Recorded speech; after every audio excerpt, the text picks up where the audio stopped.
chairing this morning's meeting. My name is Jill Vance and I am the Director of the AFP programme in Northern Deanery. I'm also a clinical paediatric allergist at the Great North Children's Hospital here in Newcastle and Professor of Medical Education at Newcastle University. Now I know that our audience will be both current Foundation Programme trainees and students who are interested or intending to apply to the AFP programme. And in this conference, our goal was to reflect the common and important questions you all might have about navigating career pathways and how to get the most from them. We have a great lineup of speakers, trainees at different career stages who will share their experiences, perspectives and career journeys, along with faculty colleagues who manage these programmes and so have all the up-to-date information on process and practicalities. Firstly, Professor Paul Baker is Deputy Dean in the Northwest and is Academic Lead in the UK FPO Foundation School Directors Committee. He will give an overview of the Academic Foundation Programme and consider the all-important process questions on how do I apply. Next, Dr. Alex Martin is a Clinical Teaching Fellow at Newcastle University and he's just completed his AFP here. Alex will consider the questions, what does an AFP actually do? He'll share his experience, highs, possibly lows, and also how to make the most of the AFP placement, as well as keep on top of clinical progression. Dr. Matt Byrne has also completed his AFP recently and has taken up an academic clinical fellow post in Oxford Deanery. Matt will talk about his experience and how it may have influenced his decision-making. This will get you thinking about why you might consider AFP. Lastly, we wanted to think about the Academic Foundation Programme in the context of wider academic career pathways. And I'm delighted that we have two speakers to present on next steps and what are the academic career pathways beyond AFP. Dr. Will Sedley is an academic clinical lecturer in neurology who was previously an AFP trainee. He will talk about his own career journey and what has made that so successful. Dr. Malcolm Broadley is an MRC clinician scientist and a clinical senior lecturer whose work focuses on paediatric respiratory medicine.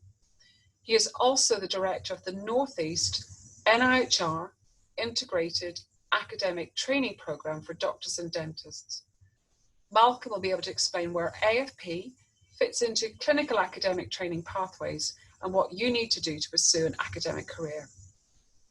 Please do take an opportunity to ask the speakers questions. You'll have seen the Slack chat channel and please do use this. So finally, that just leaves me to thank colleagues at FDocs for this opportunity, the fantastic speakers and you, the audience, for attending, especially on a weekend. I look forward to a lively discussion throughout the morning. So first up, we are lucky to have our first speaker, who is Paul Baker, Deputy Postgraduate Dean for Health Education England. Welcome, Professor Baker. Please take it away. My name is Paul Baker. I'm Deputy Postgraduate Dean at Health Education England, working across the northwest of England. I also have a role in academic foundation programs nationally, and I'm going to tell you a little bit about that today. Thank you for your attention. So, first slide. I'm going to split this talk into two sections. Firstly, I'll say a little bit about what academic foundation programs actually are, some background, and secondly, I'll tell you something about how to apply. What I will say repeatedly is that academic foundation and all its processes are subject to change. That happens year on year in any case. Things evolve, things improve. Even without COVID, things can change and timelines can alter, so that overarching rule here is to always check with the foundation program website. Okay, that's the website that you should always use. There are two other sources of information which I want to point you towards. One is the Rough Guide to Foundation Academic Training, also to be found on that website. It gives you lots of background information and opinions from previous trainees and other sources. Very valuable information. And throughout this, I'll be reminding you that there are variations between foundation schools across the UK. That's not just across England, but across the whole of the United Kingdom. And you must check with the individual school for individual information at every point. Now, the main value of this conference here today is that you've got a very good panel to interact with. And I've highlighted three questions which often are raised with myself. I want you to consider these, and if you have a spare moment during the slideshow, please type your thoughts into the chat box. Who is this? How is he relevant? Well, you may remember this guy from a Bond movie, Tomorrow Never Dies, and his overriding advice was about careers, conveniently enough, and he said that his first boss taught him that the secret to a good story is not the what, the where, the who or the how, but it's the why. So I'm asking you, you're tuning in today, why are you interested in academic foundation careers? I want you to write your thoughts as to what really is motivating you, because that's the key to the whole process. I'm also often asked, is academic foundation the only route into academia? So give me your thoughts on that. And another consideration is, if doing academic foundation, do you have to do all the same things that other non-academic foundation trainees have to do? Give me your thoughts on those whilst I'm speaking. So what is academic foundation training? It is approximately 1/20th of the whole program. And there are about 7,500 foundation places nationally, and over 500 of those are academic foundation. So as I say, in any one school, there should be at least 1 in 20. And we generally exceed that target in the UK. Again, I will repeat, many aspects of academic foundation are school specific, so please do your local research before deciding. And academic foundation allows you to delve into the worlds of research, education, that includes education research, leadership, and there is scope for other special experience type of posts, such as quality improvement. That is not an exhaustive list. So the program allows you to develop interests and also get the support, the contacts, the networking, the information you'll need during and in addition to your first 2-year clinical training. So flexibility is built into the academic foundation program and has been right from the beginning. What must an academic foundation program deliver? Well, it has to deliver the normal foundation competencies. So the same competencies anybody else has to get in foundation training have to be delivered during academic foundation training as well. Now, AFP, as we call it, can be one of an organized step in the integrated academic training pathway, by which I mean you could be an academically minded student, you do an academic foundation training post, and then you naturally succeed into a academic clinical lecturer post and the academic pathway thereafter. It does fulfill that role. However, it can also fulfill the role of those just wanting to dip a toe into an academic career. So you may not be totally decided, you may want to see what academic work is like, and academic foundation can fulfill that as well. If you are very, very advanced as a medical student into the academic sphere, for instance, we do see applicants with PhDs or other higher degrees, maybe you don't need academic foundation. So don't think that's automatic. But once again, this is very site specific and school specific. So please do your homework. Look for different models of academic foundation because there is variability. Usually it's a 4-month block taken in FY2, but there are other models such as a half a day throughout the 2-year course. Again, do your local research. Look for the right location for you, and geography is often the overriding concern for many trainees. Look at what track models they have there, as I've just described. In particular, look for the amount of dedicated time you get from ordinary work related to academia. And this can vary from none, no added time at all, simply doing work in your spare time, to, as I've just said, 4 months off or 2 months, 4 months in the FY2 year, or half a day throughout the 2 years. So look at the time that's been allocated.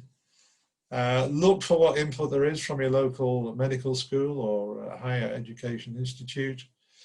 You may, for instance, get an honorary contract with them. That may give you other added value, such as access to IT, access to networks. So a lot of this is about networking and contacts for future progression. Look to see if your interests can be maintained in that post, and look at the track record of that placement, whether it be for presentations, publications, allowing you to present at conferences and so on. You may also wish to look at further postgraduate qualifications, whether you want to be a teacher, what specialty you wish to go in is important, and look at the specialty societies. And again, what access there is to their specialty conferences, publications, and so on. There are two things to consider, as well as being an academic, but also being a medical specialist. It should be part of an overall career plan, and do think about where you want to be next, where you want to be in 5 or 10 years or longer, and work backwards from that. And we've already spoken about specialty or GP training. There is an integrated academic training pathway, but I would warn you that this is specific to the 4 countries in the United Kingdom. So although England is 85% of the population, and you've heard of NIHR, the academic institution, that is England only. And if you are in Northern Ireland, Wales or Scotland, there are separate systems for that. And the reference I will give you for that is, once again, the Rough Guide to Academic Foundation Training, to be found on the UKFPO Foundation website. So the second section of the presentation is about applying for academic foundation in the United Kingdom. And again, the health warning is there that things are subject to change. They're subject to change even more in an era of COVID. And you must always check with 3 sources of information before making final decisions. The main source is the UKFPO website. That's the UK Foundation Programme Office. Website is there on the slide. There's a rough guide to academic foundation, which is to be found on that website, which has a lot of useful information. And be sure to look at the information for each specific school, because we know that it can vary. Once again, the main value of this conference is that you can interact with the panel. So once again, I'm asking you to put in 3 questions about the application to AFP into the chat box, and I'll address those whilst we're talking. There will be opportunity for further questions at the end. So why is this guy relevant? He's not a Bond villain. Some of you may know that it's Steve Jobs, and he was the founder of the Apple phenomenon that we all know. And he can be a divisive figure to some, but he certainly achieved a lot of things. And what did he say? He said, I'm paraphrasing here, but he gave a very, by now famous valedictory speech at an American educational institution. And to paraphrase, he said, find the job you love and do that. Those weren't his exact words.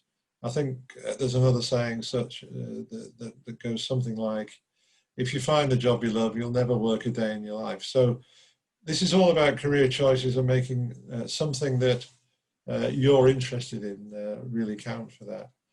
3 questions then. If I do academic foundation, will I get less clinical experience? Commonly asked. Is there a master's qualification? What is the scope for that? And what are units of application? That's a vital piece of understanding if you're going to apply for academic foundation.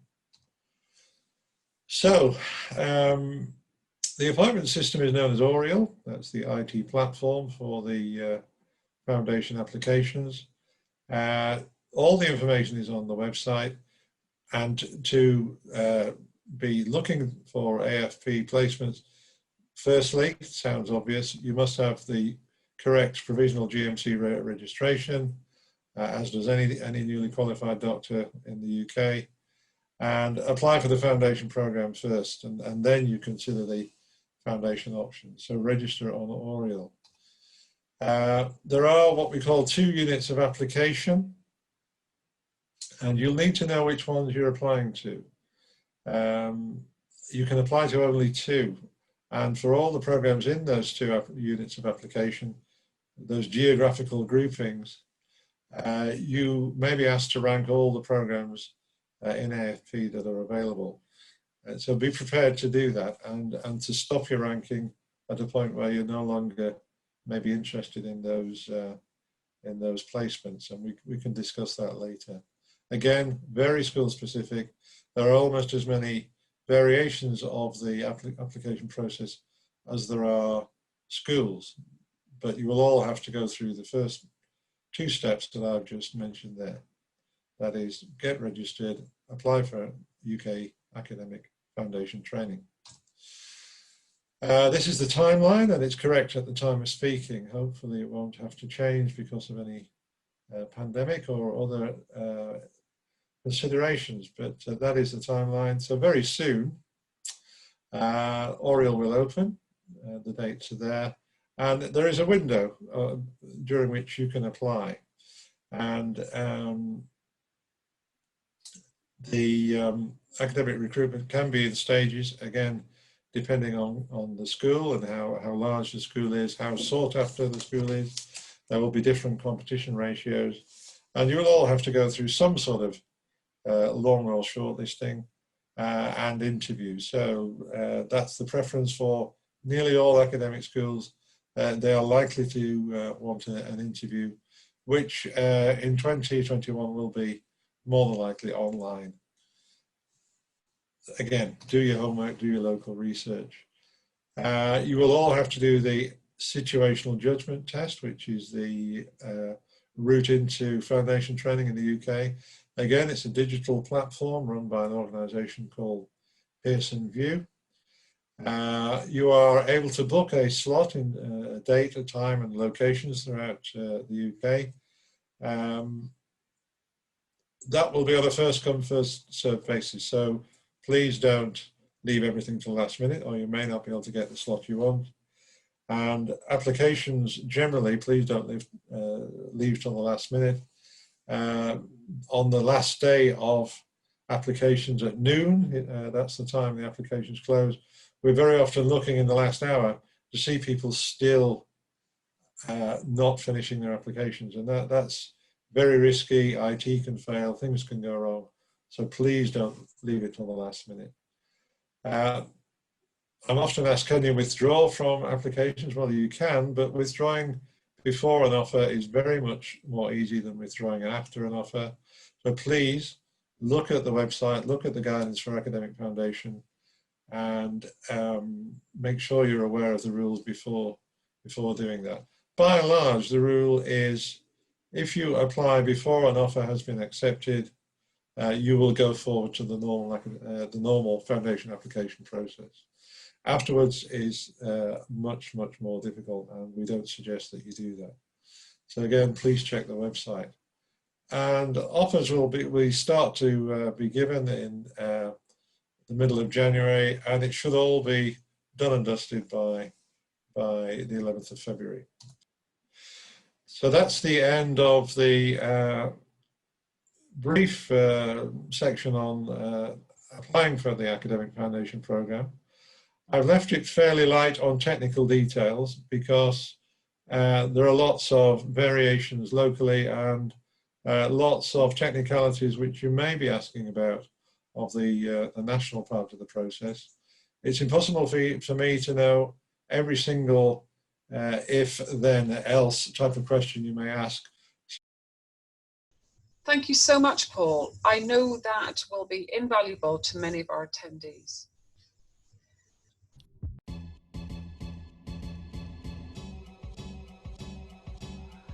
Hi everyone, I'm Pedro Rabi'i and I'm the HR Live lead.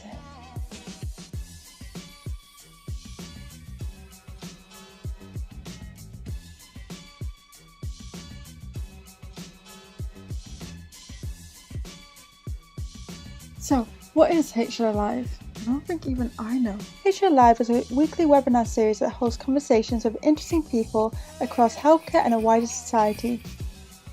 Thank you, Google. But seriously, HR Live is this amazing. It's not gonna work.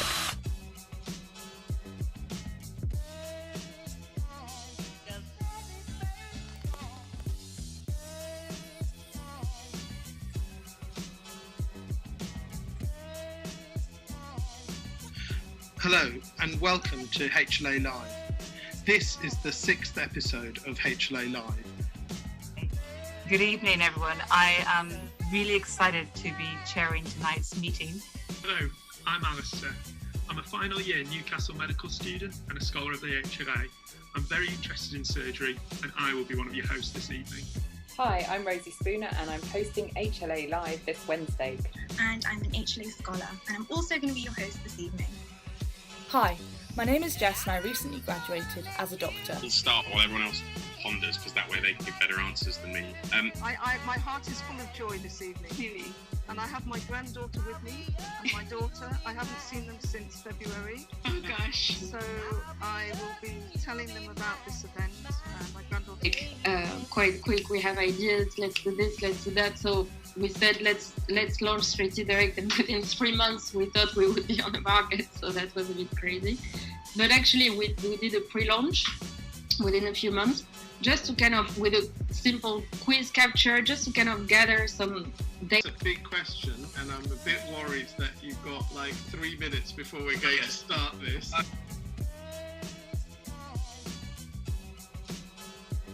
Cool. We're clear.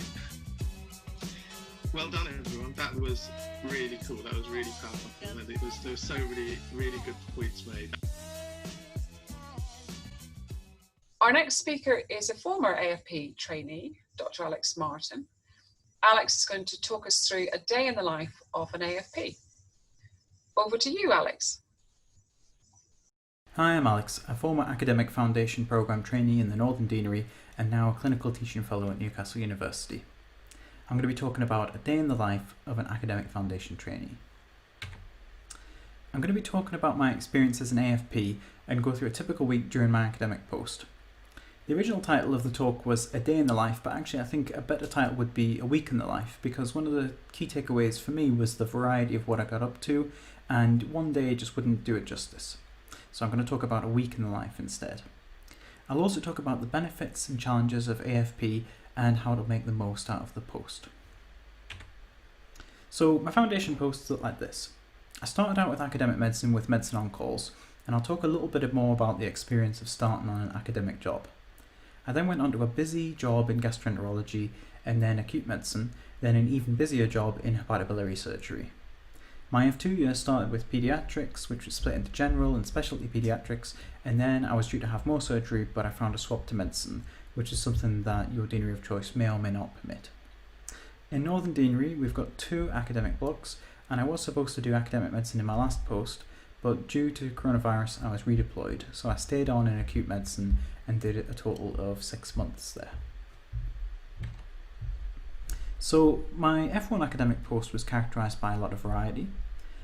So firstly, I was involved in a large multinational study called PERFORM, which was looking at personalised biomarkers for sepsis. I also explored my own research question looking at clinical features of bacterial infection in immunocompromised children, and that was done at the Great North Children's Hospital. That used data from the larger study, but it was my own study which I had control of. I also had a chance to try new things, so I learned to use high-level PPE, and for someone who is more comfortable with clinical research, I even did some lab work. I also got involved in some patient-public involvement for our study, which is something that's increasingly expected in grant applications and was a really useful experience that I've taken into my own work. So what did a week look like for me during the F1 academic post? Well, on Monday I might have been working on the PERFORM study, consenting and recruiting patients, collecting blood samples, centrifuging them, freezing them for later analysis. One of the things that I hadn't really appreciated when you're working on a really large study, just how many samples you end up with, and managing those, tracking them, not losing them, was a really big task in doing this study. After that, I might have worked on some electronic case report forms that collect patient data and addressed any queries from the data management team. The next day I might have worked on my audit and prepared some medical student teaching.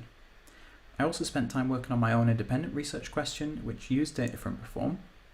We also had study team meetings, more recruitment. I would go to F1 teaching during lunchtime, and then maybe I'd have some lab work for the study, and I'd deliver that teaching that I prepared earlier in the week. 1 in 4 weekends I would have the Friday off and then work long days back of house in adult medicine. And 1 in 4 weeks I would also work the evenings Monday to Thursday in medicine. So these on-calls kept me up to date with my clinical skills, but they also kept my hours up, so I was working 48 hours, which was on par with the rest of my colleagues, and so I was actually bringing in the same amount of money as a lot of them were. So due to COVID, I was redeployed from my academic post and I carried on in acute medicine. And this was actually quite nice because many of the other jobs that I've been working in have been quite short, and for the first time I really felt part of the team. Especially COVID brought together the acute medicine team, and the consultants were really thankful for us being there. However, even during redeployment, there were opportunities to get involved in other things, and that was all made easier by the skills that you develop as an AFP. Because I had experience in clinical research studies and good clinical practice training and advanced life support, I was able to be released from clinical work to work as a co-investigator on the Chaddock's NIHR COVID vaccine trial. So I recruited and consented patients and got them ready to have the new investigational vaccination for COVID. I also got involved in the running of simulation teaching for our new incoming F1s. Also, your F2 post is generally when things you've worked on start to come together, and between my F1 and F2 posts I managed to have a poster presented at an international meeting. I got some education work presented locally, completed 2 cycles of an audit, published a case report, and there's 2 more research manuscripts in progress from all of that as well. So even missing one of the academic jobs, I was still able to get a lot of good outputs from my CV. The AFP does come with some challenges, and those are really important to recognise and reflect before you apply and during your post. I had my academic job first, which was a little daunting as I've had no experience doing a ward job, but had on calls, weekends and evenings, and arguably during those you've got a bit less support. Somebody with limited experience, even doing basic procedures like cannulation, and less confidence overall, you're kind of getting thrown in the deep end a little bit doing that. Academic work can also be a little bit different to clinical work. So When I was doing my hepatobiliary surgery job as an F1, I was personally looking after about 25 quite sick patients across several wards with quite limited support, and would often get maybe 50 calls a day chasing up tasks, sometimes multiple calls about the same thing, and I was often juggling several things at once. So while that was challenging in its own way, equally on my academic post, I was often left to decide what I should be doing for long periods, and it can be quite hard to know what to do next, and some people might find it difficult to motivate themselves in those circumstances. AFPs generally have less clinical time than everyone else as well. Depending on the region, you might have 4 or even 8 fewer months in full-time clinical practice, which is the case in Northern Deanery, and so you'll need to work that bit harder to feel as confident as the rest of your peers. There's also fewer opportunities to engage with your portfolio during your academic post, and so overall you need to complete your portfolio in less time. This really creeps up quickly because you have to submit your completed portfolio early on in the last job of the year, meaning that you have to work hard in your clinical posts to keep up. My second post was a busy general and acute medicine post, which did get me back up to speed clinically quite quickly. However, a lot of the data that I needed to work on my own research question wasn't ready until after I'd finished that first academic post. This meant that to progress my work, I had to do some work during another post, which fell during the medicine post. But it can be difficult to find time to do this. So this is an example of my acute medicine rota. So it was all 12.5-hour shifts, 50% nights, and 1 and 2 weekends. So you were equally spending time between doing nights, recovering from nights, doing long days, or you had a small amount of time off. For anyone who's done research alongside being a student, it's not quite the same doing it alongside a full-time job. You're learning a lot of new things, the job can at times be stressful, the hours are long, you're working 48 hours a week, so when you come home you don't necessarily want to work on research, so you really need to be careful to look after yourself. Your AFP might give you really exciting opportunities to do independent research, contribute to larger projects, and also get opportunities to teach, get involved in quality improvement, and just develop yourself generally outside of clinical work. And you should absolutely pick things that interest you and try them. But part of making the most out of the post is, and that is both the academic component of the post and the clinical component, is that you will be plenty busy on your clinical jobs, and you need to look after yourself and take the time to explore what it's like working in a different way, working in the way that academics do.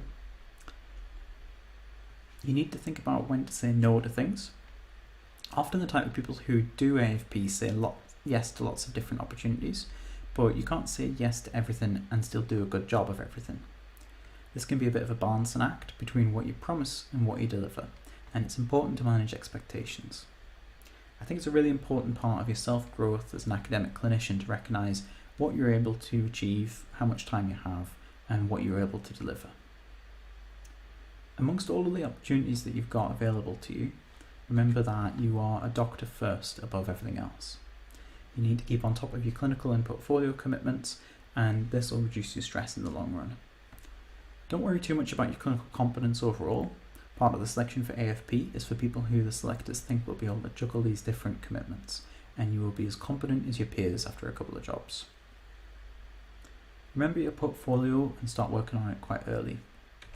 It's absolutely essential to make sure that you take the portfolio seriously and work on it from the beginning. Try and find any opportunities that come up to try and work towards it, and that will help you avoid stress at the end of the year. So what are my takeaways from all this? So AFP is great. I can't speak for other deaneries, but my AFP program in Northern Deanery and with my supervisor, there was the flexibility to get involved in lots of things within and also not directly linked to your research.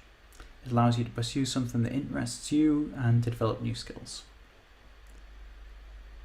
Academic work is quite different to working on the ward. That can be a relief, but it can also be quite challenging in its own way. Remember that despite all the opportunities that will be available to you, you need to manage expectations and know when to say no to things. Respect your portfolio as well, because it can cause you a lot of stress if you don't. Above all, everything else, you're a doctor first, and the priority for your foundation programme is to develop the skills you'll use as a doctor for the rest of your career. Finally, I'd say that if my experience sounds good to you, the level of variety and the chance to explore something that really interests you in much more detail, then I'd say go for it, and I'm pretty sure you're going to really enjoy it. Thank you, Alex.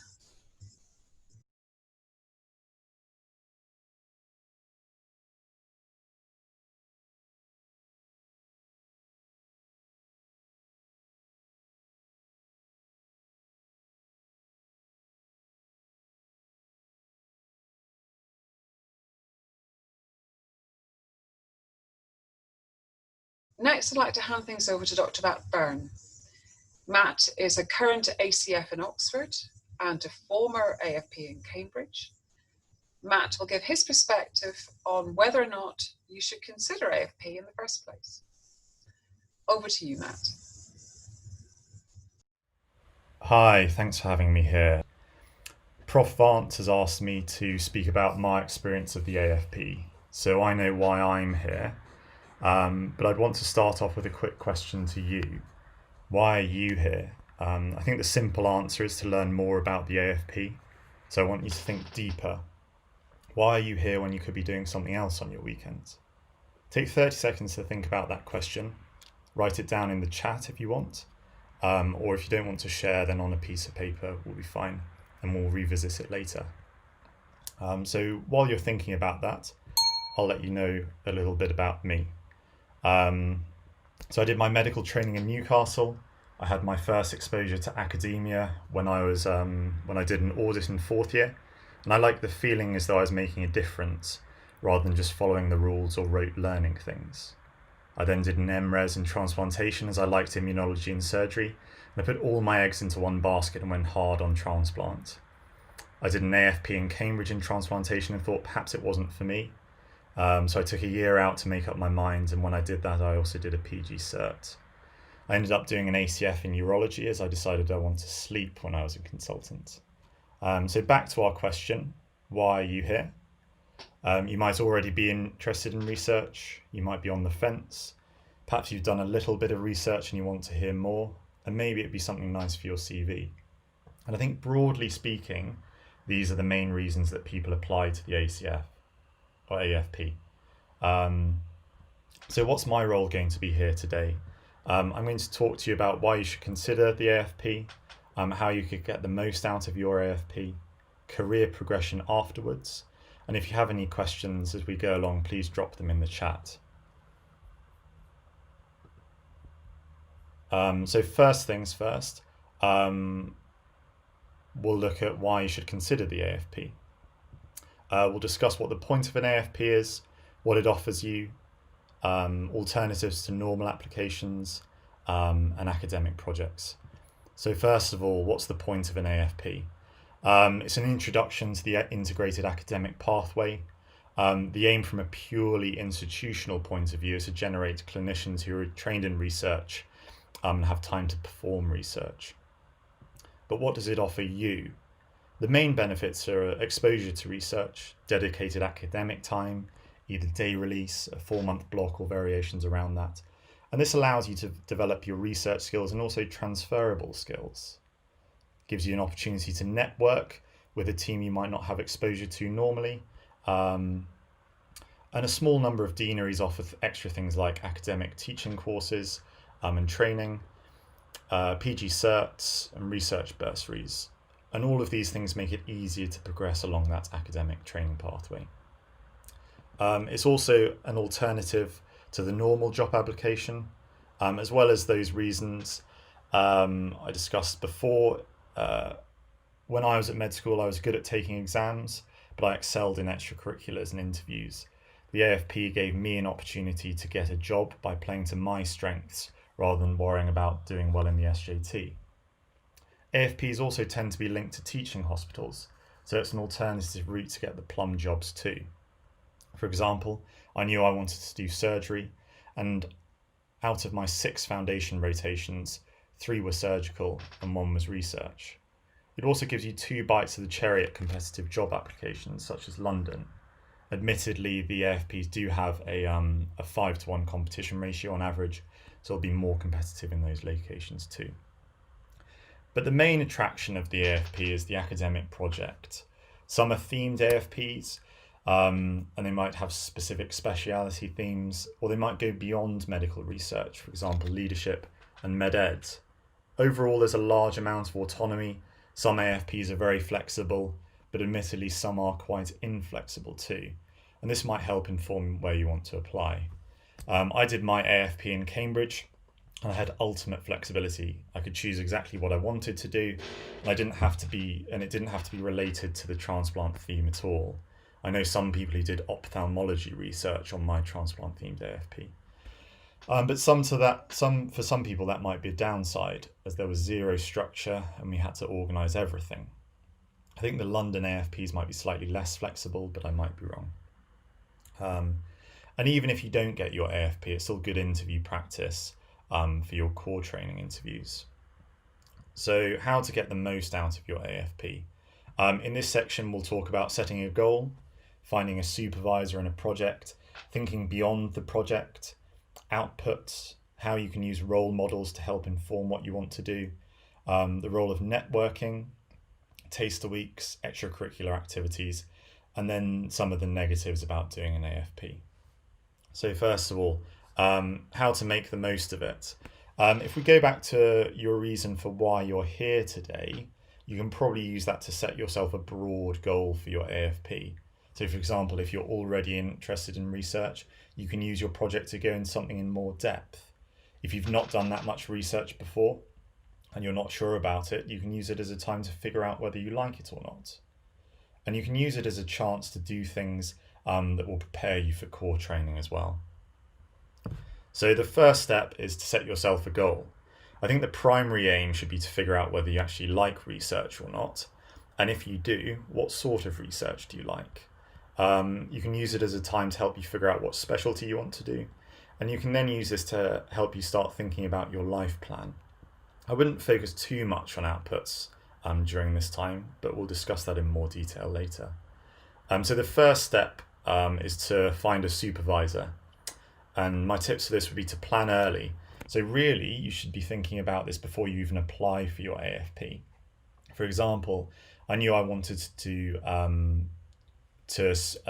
work with Professor Nicholson at Cambridge, who is an expert in ex vivo organ perfusion. So I sent him a message before I'd applied for the AFP to see what sort of projects I could be involved in.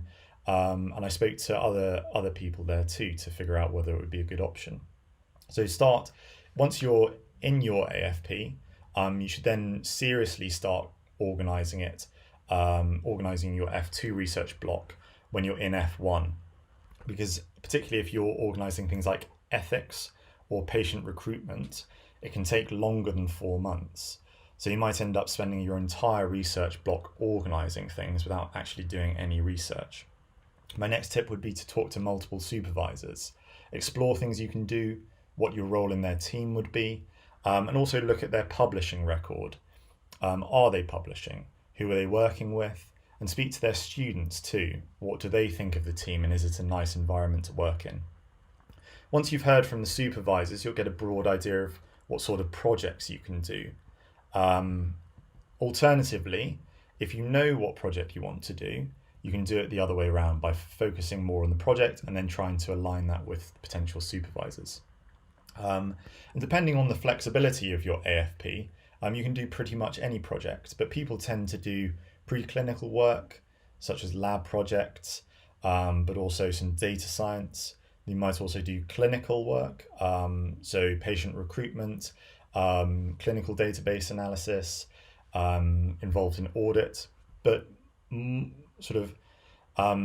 more commonly, there are also these leadership and management AFPs and also education AFPs. So there's scope to do anything really. So how do you figure out what sort of project to choose? This can sometimes be quite difficult. And what you can do to help yourself is to think about what you enjoy and what you dislike. That's obviously obvious, but think about why. Try and be as specific as possible.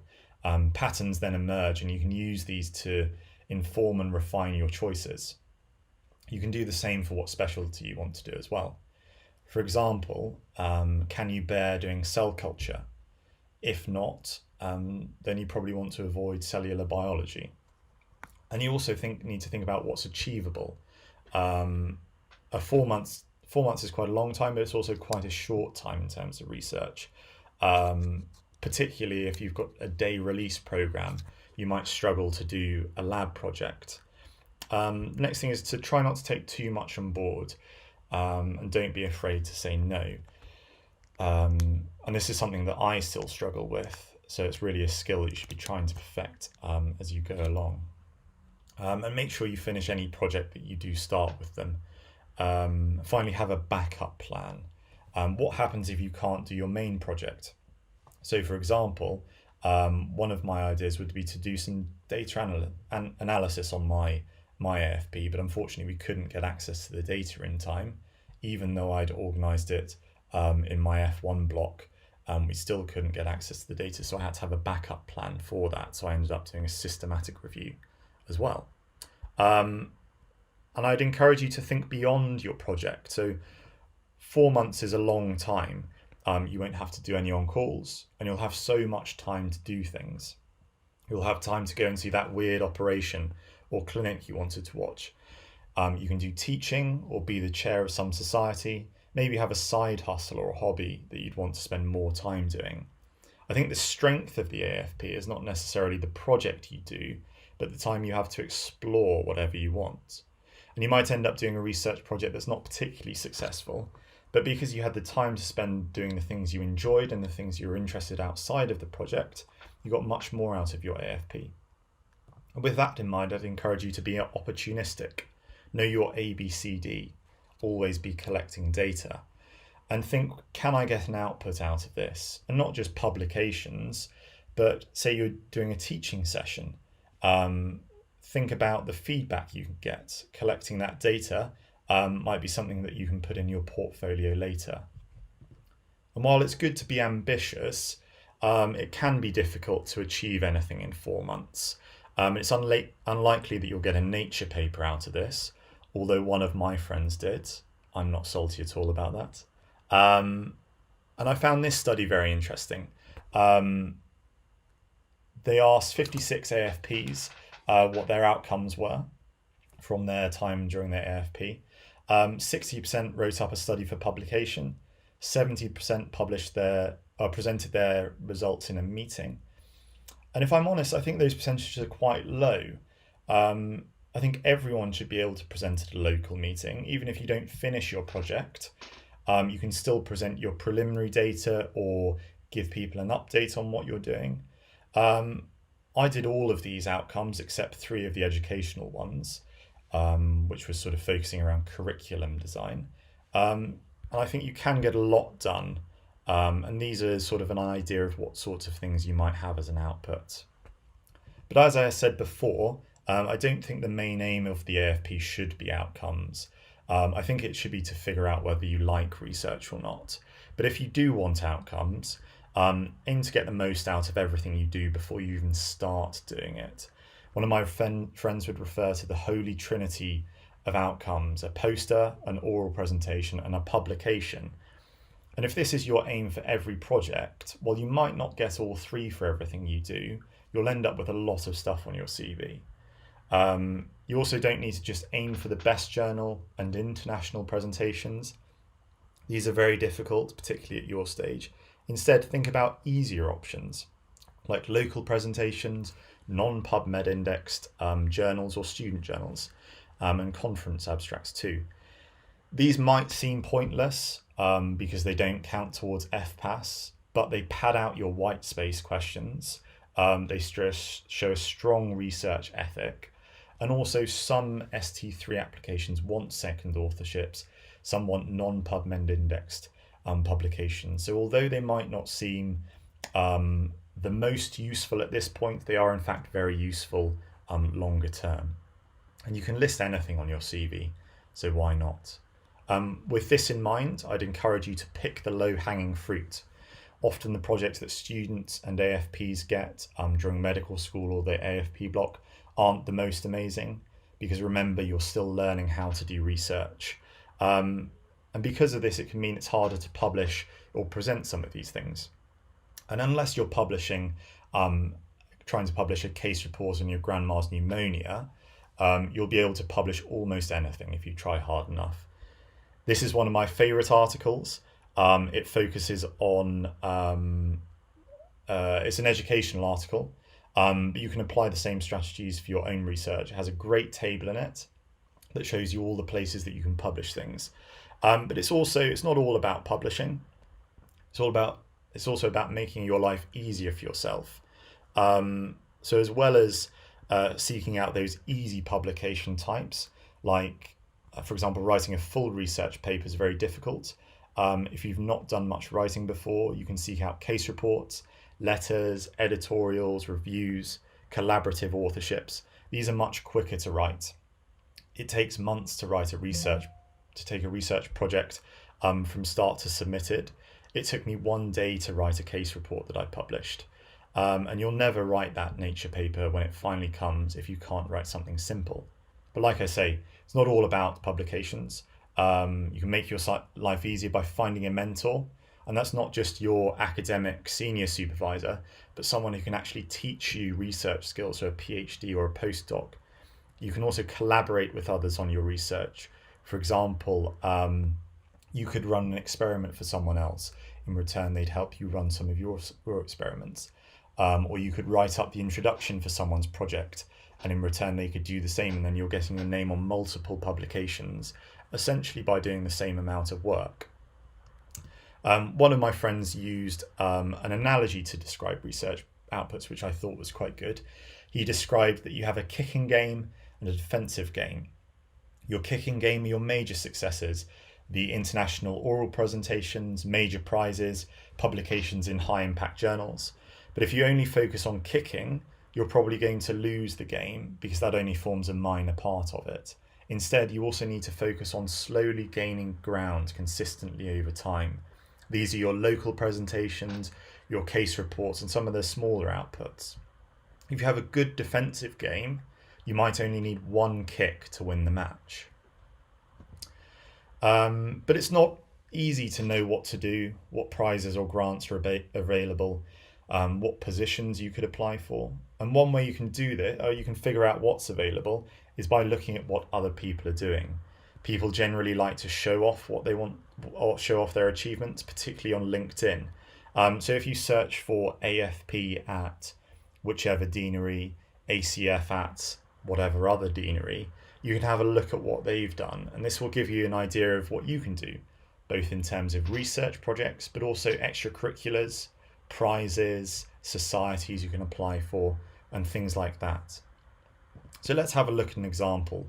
This is Sarah, who kindly agreed for me to share her bio with you.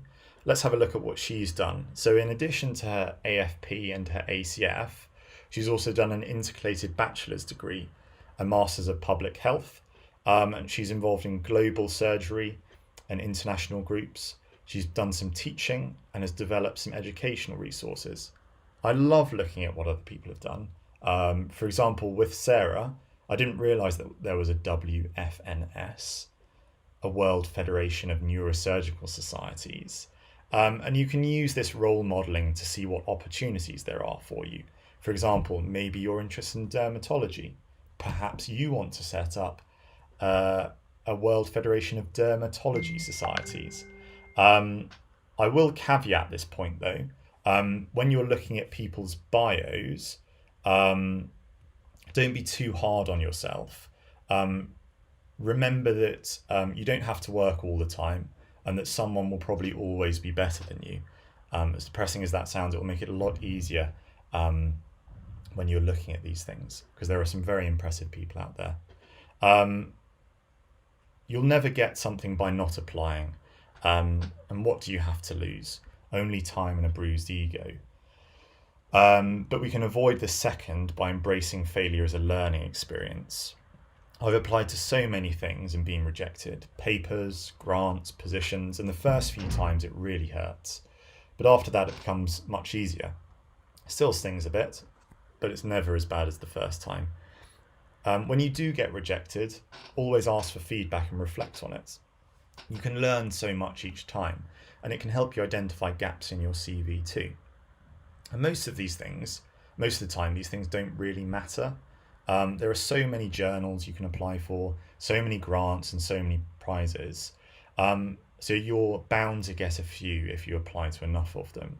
And by learning from the things that don't matter, it increases your chances of getting the things that do matter. And success breeds success. I'm pretty sure this is my dad's favourite phrase, and apparently it's been scientifically proven. Me being here right now is an example of that. And in this study, they showed that you only need a small amount of success early on for it to generate a big difference. So by attending this talk today, by learning how you can do these things, hopefully, an early case report, learning those skills might be all that's required to succeed. But it is a balance. Avoiding the first problem that we described, in that applying to a lot of things can waste time, is difficult. But it can be achieved by limiting the amount of time you spend applying to these things. For example, when I was at medical school, I entered a lot of essay competitions. Why? 2 reasons. My primary aim was to improve my writing style and my speed. And obviously the secondary aim was to potentially win a prize, and that was an added benefit. But as the likelihood of winning the prize is quite low, I'd limit the amount of time I spent on each of the essays I was writing. So I'd only spend 1.5 days maximum on each essay. And that way, if I didn't win, it didn't really matter, as I hadn't wasted a whole week writing something. The other thing you can think about is recycling your waste. So if you make an application to something, save it. That way, the next time you apply, you can use it again, hopefully all of it, but definitely parts of it. And for essays, if they're rejected, try and use it for something else. Maybe submit it to a student journal. I didn't understand how important networking was when I started in academia, and when I was at medical school, but it is very important. I'd recommend all the foundation year doctors to get Twitter. It's a really useful resource. It allows you to network with literally anyone. You can send anyone a message. They may or may not reply. More often than not, though, they do. And that means that you've got essentially access to the entire world's experts. You can ask anyone any question. For medical students, maybe want to consider joining Twitter, maybe not. I think it can induce a little bit of anxiety. I wasn't on Twitter as a medical student, and I'm quite glad I wasn't, in a way, because I think I would have got anxious about it, because you can be overexposed to all these opportunities, and you can feel as though you need to work all the time. You don't. You can relax. You need to work hard, but you don't need to work the entire time. Networking, though, allows you to find out the insider information that's not often published. So if you're not on Twitter, it would be worthwhile speaking to people about where you want to go. So, for example, speaking to the current AFPs, if you're a final year medical student, speaking to them can help you find out the insider information about the AFP project, or AFP in that deanery that you want to apply to. If you're a current foundation trainee, I'd encourage you to do a taster week as well during your AFP block, simply because it can be very difficult to know what specialty you want to do. Even if you're sure, it can allow you to maybe see a really niche part of that specialty. For example, not many centres offer andrology, urology research. That's pretty niche. So if you were interested in that, if you're interested in urology like me, maybe you'd want to do that. And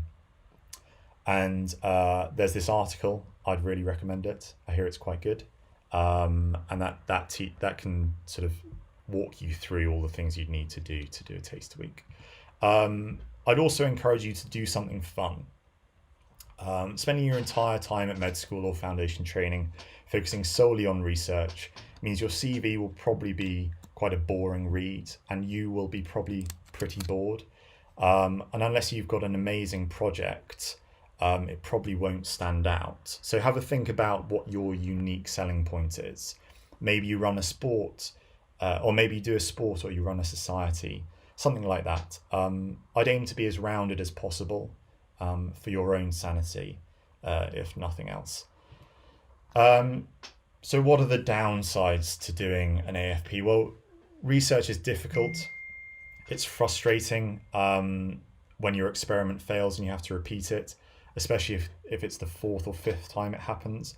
It can take a huge amount of time to do research, not just the project, but the write-up, preparing posters, things like that. And most of the work is done outside of working hours, so you don't get paid. And it's time that you could be doing a locum too.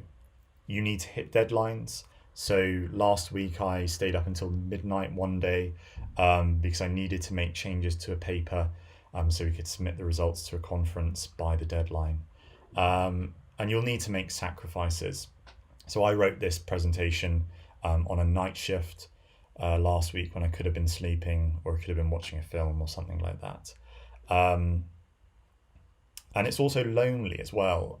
Simply starting a new job in a new city on an academic block means you won't have as much exposure to everyone who's doing the normal foundation program. And running experiments in the lab, sometimes they'll be running at weird hours. Often you'll just be doing the experiments alone. So it can be a little bit lonely. These 2 studies by Bogad and Borelli looked at some of the other problems that students encountered. So there was a lack of structure. Like I say, you've really got to drive your own project most of the time. Someone won't really be looking at what you're doing. They won't be chasing you. You have to be driving it. There's also variable experiences between trainees. So some will have a really good time. Some might have and get loads of stuff out of it. Some might have a really difficult time. And that, I think, is the benefit of speaking to people who've done it before. They'll be able to give you that insider info about what worked, what didn't work, and why. 4 months is quite a long time, but it's also quite a short time in terms of research. So if you think about someone doing a PhD, that's 3 years long, and they're going to get an output out of that. And even then, some people struggle to get outputs out of that. So 4 months isn't very long, but equally, it can be a very long time. You can get a lot of stuff out of it. You also have to apply while you're at medical school, and it might conflict with exams you have or maybe learning. And your AFP comes out after your foundation offer. It comes out before your foundation offer. So it might be hard if you don't get your top choice AFP, because you might be thinking, well, I've got an AFP in one city, but I don't really want to be there. Should I wait until I get my foundation offer and see if I get it in my top choice? On the other hand, if you get the right location, but you don't get your first choice AFP, and you're in a place that has an inflexible AFP program, you might end up doing a project in a specialty you don't want to. So that's difficult too. AFP blocks are also unbanded, so you make less money. In theory, you can do loads of locums, and you can actually make more money on your AFP by doing night shifts at the weekend or on calls at the weekend. So I wouldn't worry too much about that. It's also not always fun. Sometimes it's type 1 fun, but mostly it's type 2 fun. Something that commonly comes up is, are you missing out on your clinical training? I would say no, you are not. In my opinion, foundation training largely misses the training part. You only miss 4 months, and most likely those 4 months will be will be you being a scribe on medical ward rounds. You won't struggle to fill your competencies. I did half of mine in a week. It's really not difficult. So if you have a modicum of organisational skills, you'll be absolutely fine. Jill asked me to share some of my interesting AFP outputs. As I said earlier, the foundation program is a great time to explore other things you're interested in. So although I did get I did work on a couple of projects, to be honest, they weren't that interesting. I feel as though my interesting outputs were the things I did outside of my AFP block. I started a society at university called We Are Donors, and during my AFP we grew it into a charity. So we give talks to schools about organ donation, and over the 2 years of my AFP block we built a community consisting of 9 groups in the UK, and we spoke to over 3,500 students. And by exploring this interest, first of all, I enjoyed it a lot, but also we won loads of prizes from universities, international and national conferences, and we were awarded grants for our work. And if anyone's interested in, maybe you don't have a leadership position, if anyone's interested in setting up a group at their university, please send me an email. And how did I come up with this idea to turn my society into a charity? Well, I saw an AFP had set up a charity on their LinkedIn page when I was looking at that in final year, and I thought I could do that. I also started a journal, again by expanding on some of the work I'd done as a medical student. I worked with the National Student Association of Medical Research to found a journal, and I was editor-in-chief of the first 2 issues. And I'd encourage everyone to submit something to that. And the link's there if you need it. So essentially, the world is your oyster. You can do anything during your AFP. So thinking beyond the AFP, I won't spend too long on this, as I know Will be talking about this in more depth. However, it's worthwhile having a short-term plan and a long-term plan. So what will I be doing in the next year or 2, and what will I be doing in the next 5 years? So if you're an AFP currently, one way you can help yourself and help plan is by thinking about the ACF and ST3 criteria. If you don't end up applying for an ACF, you'll still have ticked all of the boxes for the ST3 criteria by looking at it. So it's worthwhile. And here are some resources. I'll touch on these in a little bit, sorry. So I didn't apply for the ACF or core training in my F2 because I knew I wanted to do research, but as I said before, I wasn't really sure which to choose, whether transplant or urology. And with the ACF, you're locked into it. So it's a 10-year program, the ACF. So I took a year out as an anatomy demonstrator. I did a bit more urology and found that was a good fit, but I still wasn't really 100% sure. So I applied for the Cambridge ACF in transplant and the Oxford ACF in urology. And in the end, I was fortunate enough to get both. So that scuppered my plan to make my decision a little easier. But I think it shows that if you do your academic preparation well, it doesn't matter so much if you change your mind about what specialty you want to do later. I think it does help knowing what you want to do early on because you can put all your eggs in one basket. But if you change your mind later, that can make it slightly more challenging, but it's not impossible. I did it, and I know people who did ENT, all ENT, and then they changed their mind and now they're a general surgical ACF. So it doesn't matter if you change your mind. But beyond AFP, I think you have to be genuinely interested in research. And I don't think it's worthwhile applying if you're just doing it for your CV. It's far too much work. And you're taking away someone else's place and you won't get the most out of it. So I wouldn't recommend that. And you don't need loads of publications. I think I had 3 when I applied for ACF, but you do need a unique selling point. So I think it'd be worthwhile working on that. So for further reading, for medical students, these are 2 articles I'd recommend. They summarise the positives and negatives well, and how to apply as well. They also publish the white space questions in advance now, which they didn't when I applied. We only had a week to write ours. And I think even if you're not in the position to apply, so you're in non-final year and you're watching this talk, I think it might be worthwhile having a look at those anyway, because it might help you see if there are any gaps in your CV that you might want to fill in the time you have left. And And for foundation doctors who are interested in applying to the ACF, they publish the interview shortlisting criteria.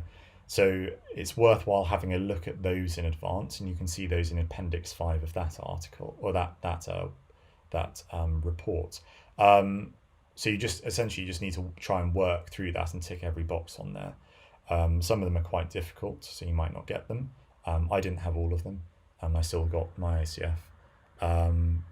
But it's worthwhile having a look at those, and then also the core and specialty training portfolio schemes as well to help you plan what you might want to do. So in summary, we've talked about what the AFP can offer you, strategies for making the most of your AFP, and you can also apply these more generally to research at any time. And we've also talked briefly about how to start making a plan for the future, and how that can help you in your future too. So I want you to reflect on the following questions. Why do you want to do research, and be specific about that? What specialty, project or supervisor might you want to pursue, and again be specific. Are there any missing outputs from what you're already doing, and can you squeeze the pips from anything you've done anymore? What's your unique selling point? What extracurricular activities are you doing? And taking all of this into account, what's your plan for the next 2 years? I started getting interested in research in my 4th year of my medical degree, and I sort of seriously considered the AFP about 18 months before applying. And before then, I didn't really have anything on my CV. So you can do quite a lot in that amount of time. And if you've left it until the last minute, again, I wouldn't worry.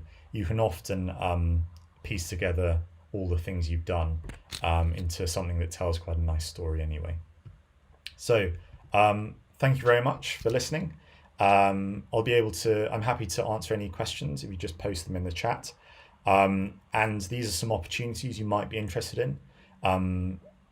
As I discussed previously, we're looking to set up new university groups, and you can send me an email on that email address if you have some things that you think might be suitable to publish in a student journal. I'm not involved in this anymore. I've passed the baton on to someone else, but I'd highly encourage you to do it. It's really good at getting sort of honing your research skills and writing skills. And also, if you don't have any publications and maybe you want a collaborative authorship, you can get involved in this collaborative that we're running. And you can find out more information about all of these on the links or by sending emails. Thank you very much. Thank you so much, Matt.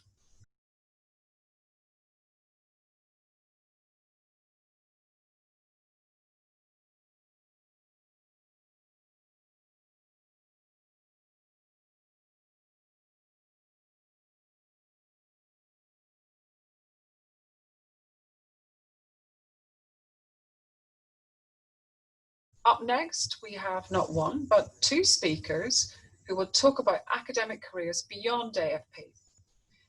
First, we have a former AFP and a current ST7 in neurology, Dr. William Sedley. Welcome, Will. Well, thanks for the invitation to speak and for your attention. My name's Will Sedley. So I'm a neurology trainee, nearly finished training, and have had the privilege to be on the academic track, starting with the AFP for some years now. So I can't tell you everything about careers that might lie beyond AFP, but often the most useful thing is really just to hear from the experience of someone who's kind of been there and taken some next steps. So hopefully you'll find these useful in some way. So just a very brief summary of what we're going to cover. I'd like to start with really a step back and actually why we're doing any of this and even considering doing AFPs, and then my experiences in terms of where I stood, what my interests and experience were before the AFP, what I did on the AFP, the next steps I've taken, and hope, and with a little luck, what the future may hold for me. So I think what it really boils down to is, why are we doing this? It's to be in the privileged position to be paid to indulge in what should eventually be our main hobby in life, which is to conduct enjoyable and innovative experiments, meaning we enjoy the process and enjoy doing it, and it's new, it's never been tackled before, and it serves an important purpose. And I think if you can tick all those boxes, then why would you want for anything else as a sort of main activity in life, really? So it's worth bearing that in mind, because I think if there's too much deviation from it feeling like this for too long, bearing in mind there'll always be moments that things don't feel so good, then you've got to question things. So before the AFP, I think I've known for some time I was interested in the brain, and I mean the workings of the brain and the mind. In medical school, I would read Oliver Sacks and Ramachandran. I foolishly subscribed to the Journal of Consciousness Studies, which had some great articles. I rarely got around to even reading them. It looked good on the shelf. Liked things like meditation, was interested in the idea of psychedelic substances and how they could alter one's experience of reality with such a simple chemical effect. Phenomena like phantom limb pain and how our experiences are so different to necessarily what the physical world is sometimes, and things like mirror therapy that can be used to attempt to treat these. And I really didn't know whether I wanted to be a neurologist or a neurosurgeon or specialize in non-invasive brain stimulation, even a psychiatrist or a radiologist, but something neuro, and lots of ideas, very little concrete path. In terms of actual sort of concrete experience to back this up and bolster the CV, not a lot really. I had my medical degree experience so far. I've done a research project in microbiology and nothing geared towards these interests. I liked the idea of research. I don't think I really knew what it was all about. Saw the AFP advertised. I was studying in Nottingham and thought, that looks quite good. Why not apply? So just to look at a bit of a map of the UK, I'd grown up in Cambridge and sort of thought about returning closer to home. Saw this post in Newcastle. Thought, well, it's kind of a step towards Cambridge. So I thought, could I live in the north? I've never really been. Well, maybe I've been once. Seemed quite nice. Yes, I can. Applied and was lucky enough to get the post. So that was great, and there were a lot of ideas and possibilities, and not really a clear sense of where to begin. So I think the purpose of the AFP is that it's an initial step. It's a kind of foot in the door. You don't have to do an AFP, but it helps get you started. Finding a research area, a supervisor, just getting some experience of the research method and techniques under your belt, and pilot data, the all-important pilot data to furnish your future applications. So the academic neurologists at the time were Professor Turnbull, or Professor Sir Douglas Turnbull now, Professor David Byrne, Professor Patrick Chinnery, and Professor Tim Griffiths. So I spoke to all these individuals, and they have very different research areas, from mitochondria, movement disorders, genetics, and then auditory brain functioning. And I think that the latter was geared most to my interest, so I approached Tim Griffiths, who was kind enough to take me on, really. So moving up to Newcastle, there were all these grand visions about all the sort of historic quayside, all the redevelopments and all these lovely views you see when you cross into Newcastle for the first time. And I think the reality was even better when I turned up in my hospital accommodation, as you see here. So when I first joined, I turned up in Tim's lab, and he was like, "Well, great, good to have you here. What should you actually do?" And I think he went out on a bit of a limb for me, and he'd struck up this collaboration with Matthew Howard in Iowa, who's a neurosurgeon doing invasive brain recordings in neurosurgical patients. Just struck up a very important collaboration. I thought, well, why not send Will there to kind of help cement this? And I think his exact words by email were, "He is bright, motivated, and largely socially appropriate." Now, where the largely came from, I really don't know. I thought I'd been on my best behavior, but he obviously saw through that, what I was really like anyway. And the response was, "Great, send him over." They put me up here, which I think certainly at the time, make of it what you will now, this was the lap of luxury. That was my hotel room for 6 weeks. And we got some nice data and things. It was not very clinically relevant, the research, so maybe not the best long-term prospects for a clinical academic. And Tim said after that project was done, well, what about working on tinnitus? Ringing in the ears, isn't it? I thought. So my initial thoughts were, that sounds really quite dull. I'm interested in lots of sort of much more juicy phenomena, complex hallucinations and things like that. There's not really a local research expertise in tinnitus, 1 or 2 studies, doesn't really overlap with clinical neurology. So naturally I said, great, yes, let's go for it. And just I hadn't realized actually how common tinnitus is. And you'll see on this simple pie chart here, actually, that to truly have no tinnitus at all puts you in the minority.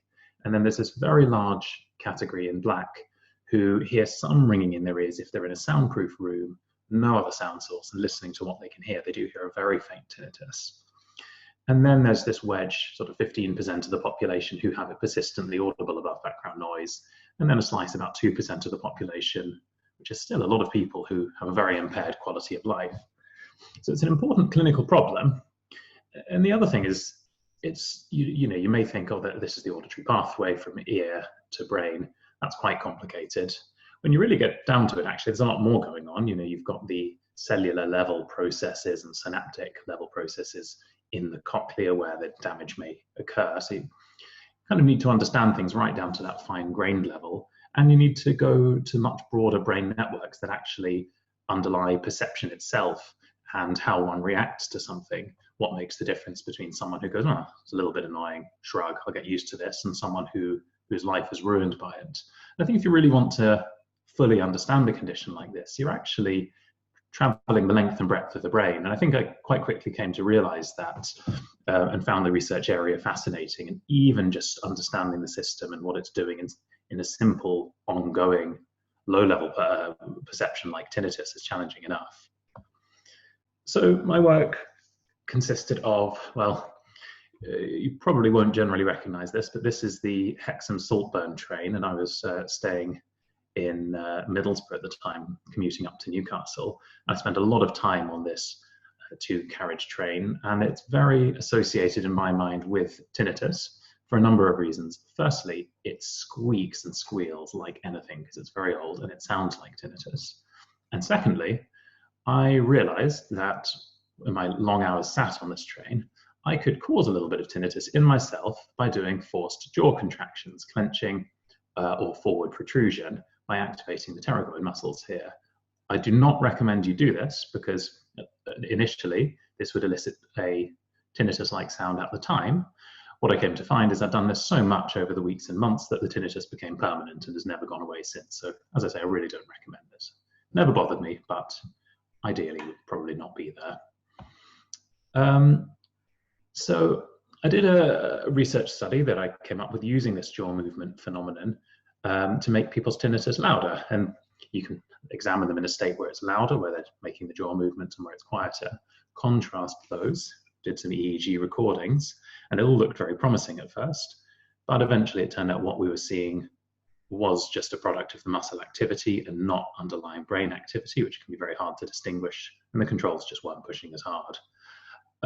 So unfortunately, that study and everything I'd sort of invested in for the second half of AFP really didn't come to a lot. So by the end of the AFP, I was left thinking, well, I've got really good colleagues who I enjoy working with. I found an enjoyable and important, interesting research area. I've sort of taken my own angle on it, but it hasn't worked. So where to go from here? And, you know, when you all invested in one project and things don't go well, it can get a bit dispiriting. But I thought, no, I enjoy the process and things are bound to work in the end, and thought, well, I should keep at it. I'll try another approach and go until something works. So I applied for an academic clinical fellowship and was lucky enough to get that. And in the ACF, I took further attempts. I repeated the same study with a different recording modality. This is MEG, or magnetoencephalography, which measures magnetic fields. Is much better at separating muscle activity from brain activity, but still the same problem was there. We couldn't be confident it solved it. And had another go using a different way of making tinnitus louder and quieter by using sounds to temporarily modify the tinnitus. And that worked very well. And it actually yielded some very interesting results, which I didn't fully understand at the time. But back at the time, the prevailing theory was you've got these high frequency brain waves called gamma oscillations in the auditory cortex, and really those are what generate the tinnitus and that perception. And if that's the case, then when tinnitus gets louder, they should go up, and when tinnitus gets quieter, they should go down. And what I found is when, sure enough, if tinnitus goes down, these go down as expected. But if you make the tinnitus louder, they also go down. As in, you can have a positive correlation here in red and yellow, or a negative correlation, depending on the exact context. And that really shattered the prevailing theory. And the results were quite striking and hard to ignore and reproducible across many individuals. So that kind of extinguished a number of bonfires as my first published foray into the field. And I suppose I didn't make myself many friends at first. We're all friends now. So that was a good high note. I thought, finally, this is something really important and useful in the field that I've come up with out of my own research direction and ideas, really. And I had a lot of things I was excited to do next. And I thought, oh, well, for a PhD fellowship, I can do this, and I can do some spectroscopy, and I can do some MRI, and I can do some MEG and some EEG. And so Tim Griffith said, okay, look, that's a shopping list of ideas. You're going to struggle to get that funded. Make it hypothesis driven. So while I was out walking the dog one day, it finally clicked, and I put together a plausible hypothesis that linked all the different strands and sort of packaged it and sold it, and was fortunate enough to get funded.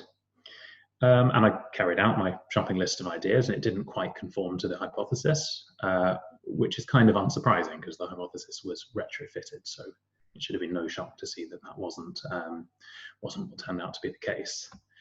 But I got some nice results of various forms. And then in the last 2 months before I had to submit, and on that note, if anyone who does a PhD as a clinician in future, remember this, and remember this. Write up and submit before you go back to clinical training. No ifs, no buts, even if you've not finished, even if you don't think you've got enough, because it is nigh on impossible and will make your life hell afterwards. And it's so easy to write up when you've got all your time dedicated to it. So I said, last 2 months, I'm going to conduct research. The last 2 months is write-up time. And so I just sat there, read my results, read the literature, and I thought, well, how does this all fit together? And I had some sort of ideas, but I thought, you know what? I knew what I needed. Now, I don't know if any of you have kids, but this is a popular children's book by the author of The Gruffalo called The Scarecrow's Wedding. And in what they want to have, the whole theme of the book is they want to have the best wedding ever, the best wedding yet, the wedding that no one will ever forget. I had a young child and was reading this book a lot to them. I thought, what I need is a figure. I need one figure that puts everything together, the best figure ever, the best figure yet, the figure that no one will ever forget. And so I started with some sketches that were very rough, just putting in everything I'd found and the other key bits from the literature that I believed, and just thought, well, put them in one place, see if they make sense. By about 7 or 8 iterations, I ended up with this. It's not quite the figure that no one will ever forget, it's the figure that no one will ever comprehend. But it did the job, it crystallized the thoughts, and suddenly everything made sense to me. And this culminated in what's been a very influential theory I've come up with to explain tinnitus and all the bits that never made sense before, which has kind of been a springboard into a prominent profile. And so I started out by making enemies and telling people they were all wrong. And then I've gone, actually, everything does work and you're kind of all right, and have made some friends since. In a nutshell, tinnitus, the first bit of tinnitus is a little bit like these random black dots, but in the auditory system. I don't know if any of you have seen this picture, but generally at first you don't think it's anything but abstract or random dots, but eventually if you look hard enough at it, you see what it's about. And if you haven't seen it already, it's a Dalmatian dog, and you see its head here, it's sniffing at something, there's a tree over there. And once you've seen it, once you've recognized a meaningful pattern, you can't unsee it. And tinnitus is basically like seeing a pattern in random brain cell firing in the auditory pathway. And once you've seen that pattern and given it a meaning, you can't unsee it or unlearn it.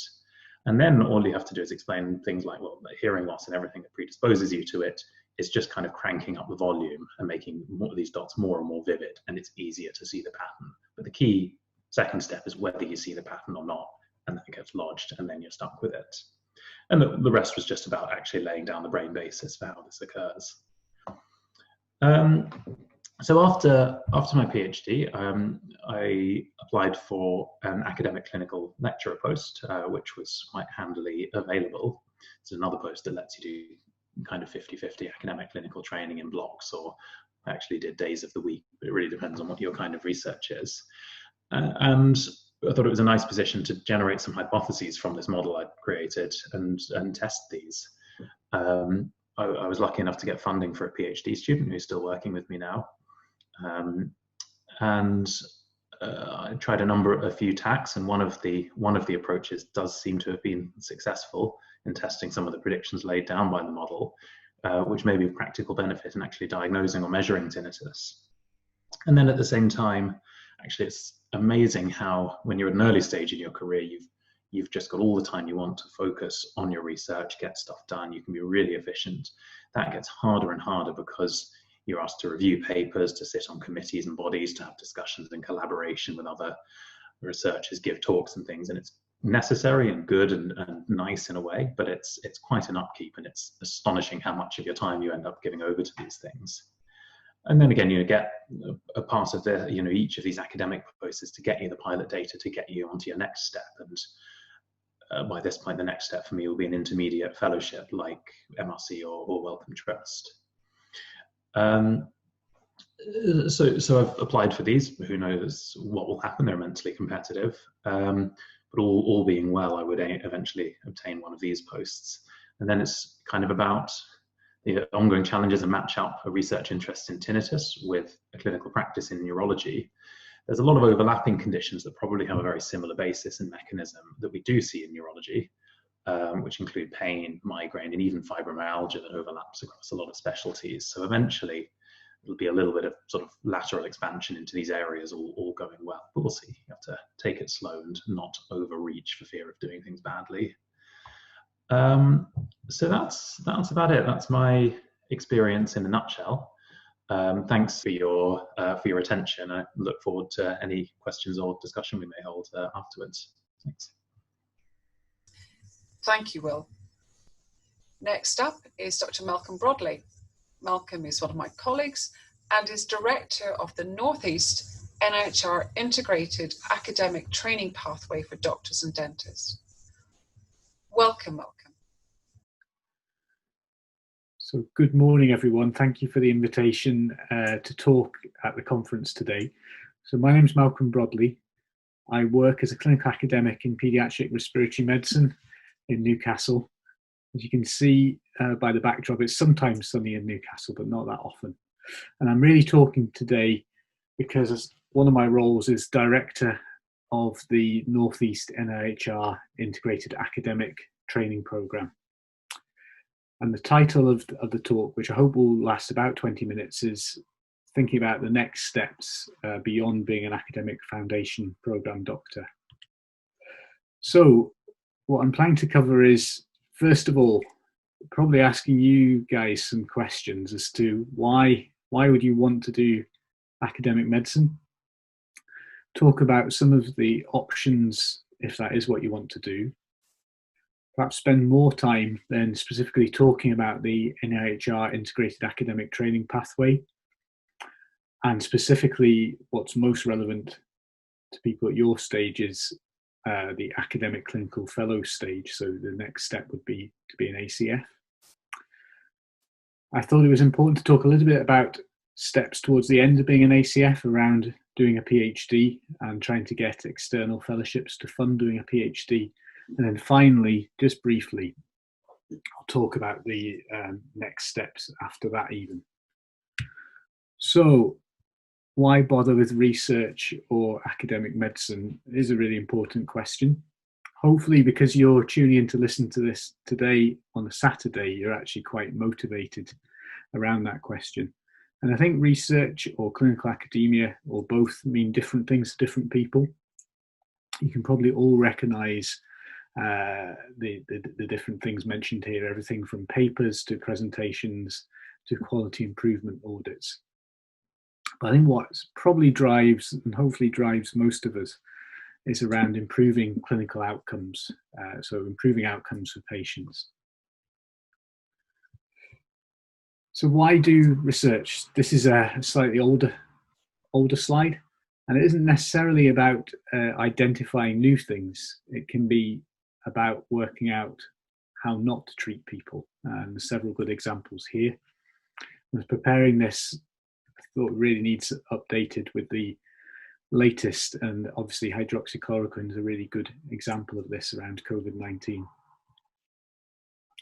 As mentioned, I'm a paediatrician, so here's just some more evidence for you from the paediatric world of the sort of impact that clinical research has had on outcomes for patients. So this graph here is showing the improvement in infant mortality relating to respiratory distress syndrome, basically with the introduction of surfactant. And you can see that that is a dramatic drop that happened with that intervention. And coming back to COVID-19, trying to make it a little bit more relevant to today, clearly these results around dexamethasone from the recovery study are perhaps some of the most widely published and publicised clinical research results of our time, really, but incredibly important at this moment in time. If you think a little bit more broadly as well, there's really quite a substantial body of evidence now showing that hospitals that have an active research culture, departments that enroll patients into studies, actually have improved outcomes.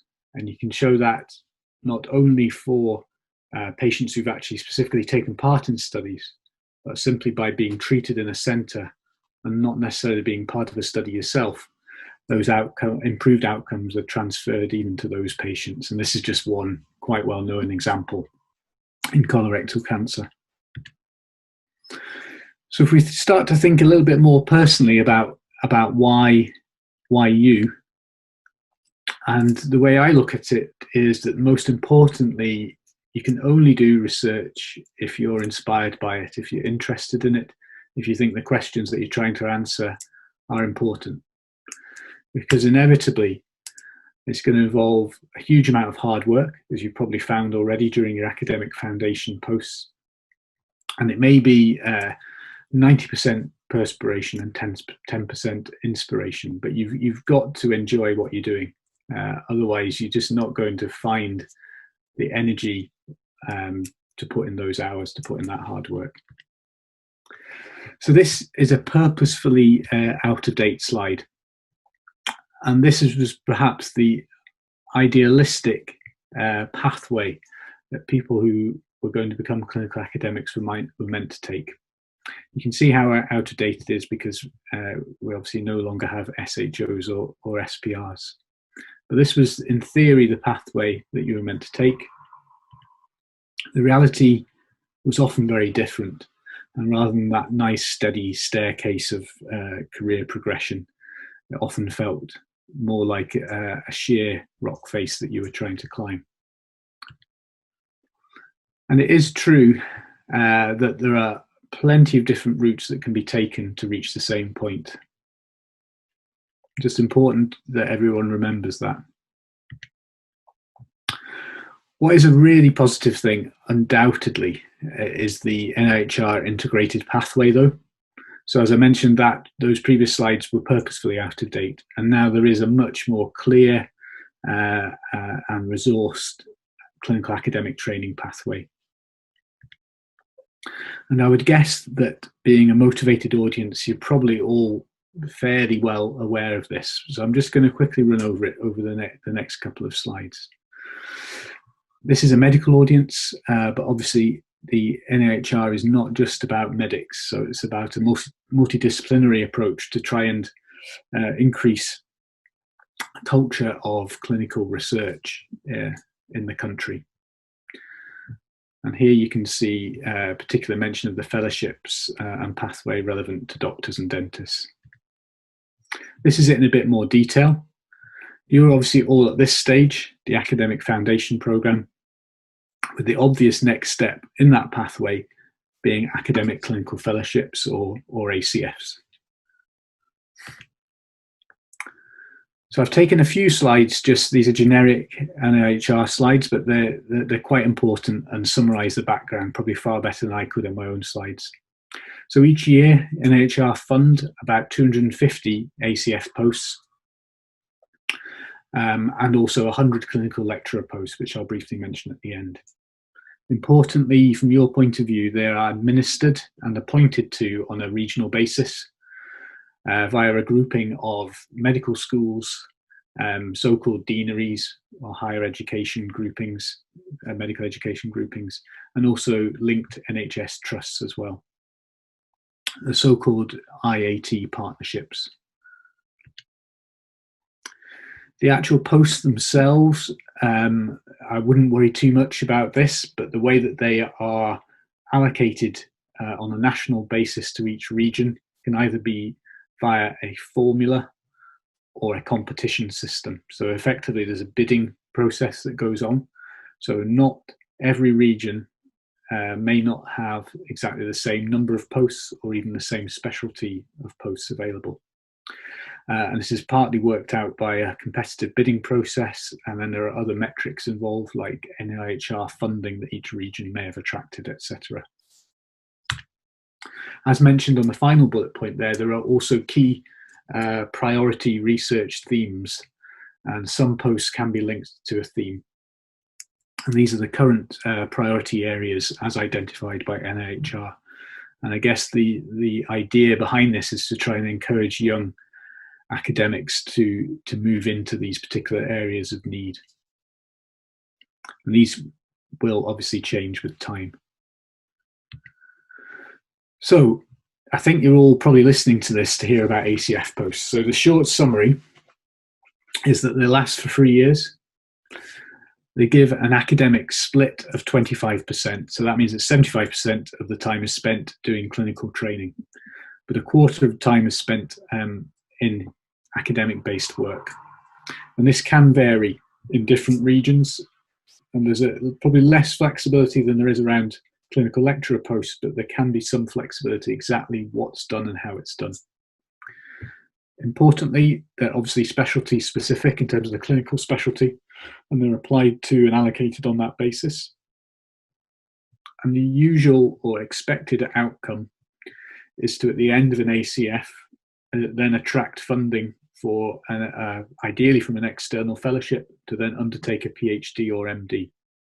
So quite a lot of the time during an ACF post may be about trying to improve your CV to make yourself competitive for these sort of applications, to generate pilot data for these fellowship applications, and hopefully also generate publications, but all working up towards this target really. It is possible to apply for an ACF post if you happen to have already done a PhD, and I can think of several people in my region that have done that. And obviously, as mentioned about the different paths, you don't absolutely have to go on to do a PhD. And I think I'm correct in saying that a run through clinical training post still follows with an individual if they choose to do that rather than undertake a PhD. Really importantly, they're normally advertised in October each year. There was quite a bit of uncertainty this year around COVID and what was going to happen, but my understanding is they will be advertised potentially next week on the 1st of October nationally. So if you're interested in at that stage, you need to be looking out for adverts in the next couple of weeks. This is just to show you that NIHR have a lot of information on their website. This page gives you details of the program leads for each region. So this is me here. And that also reminds me to say the next couple of slides are taken from my colleague John Sayer, and they talk a little bit specifically about the ACF programme in the Northeast, but are relevant to most other programmes as well. So just by way of illustration of the sort of broad range of specialty posts that are available, all of these have been available in recent years in the Northeast, and it's similar in most regions. You can see mention of themes here as well. And in all regions, there's some form of teaching attached to being an ACF as well. So for example, in the Northeast, there's a programme that leads to the award of a postgraduate certificate in clinical research. And this is regarded as something that has to be done. And it teaches generic skills about research, governance and ethics, study design and data interpretation, communication and education in research. And this is done via a day release system and some online learning as well. What does research time give you? What does an ACF post give? So crucially, it's time to think, time to read, time to write, away from a clinical area, away from having your bleep or DEX phone going, to try and develop those ideas, as I mentioned. It can give you time to visit local research groups, even external research groups. Each post comes with a bursary that can be used for travel to conferences, but it could just be collaborative visits. And it lets you obtain pilot data and build up your CV. And I think crucial to these posts are the academic supervisors as well. Clearly this is someone who's separate from your clinical supervisor, but really important that you have an appropriate supervisor or group of supervisors to provide that mentorship, that guidance, and to help you at this stage of training. And I think it's having someone that you can work with is obviously crucial. And part of their job is to develop with each trainee an academic training program and realistic set of goals and targets. So I've put in a few slides next from other talks that I've done about external PhD fellowships, because as mentioned, that's really one of the key sort of targets at the end of an ACF and what you should be working towards. They also crop up again later on with so-called intermediate fellowships, but we're going to talk about PhD fellowships today. So a number of funding bodies offer these sort of fellowships. Some of these websites are a little bit out of date, as you can see, but there obviously are MRC, Wellcome, this is NIHR, who have their own fellowships, and I have a slide coming up on that, and Wellcome as well. Wellcome have changed their model, and often these are now administered on a regional basis. And importantly, a fair few charities and offer disease-specific fellowships as well. There's a lot of advantages to having an external clinical fellowship to fund a PhD. The amount of money offered tends to be enough to fund the work correctly.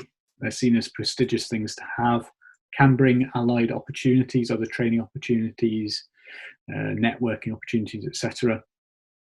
And as a trainee, it arguably gives you a certain amount of independence because it's your fellowship. There are some downsides in that these awards can be competitive.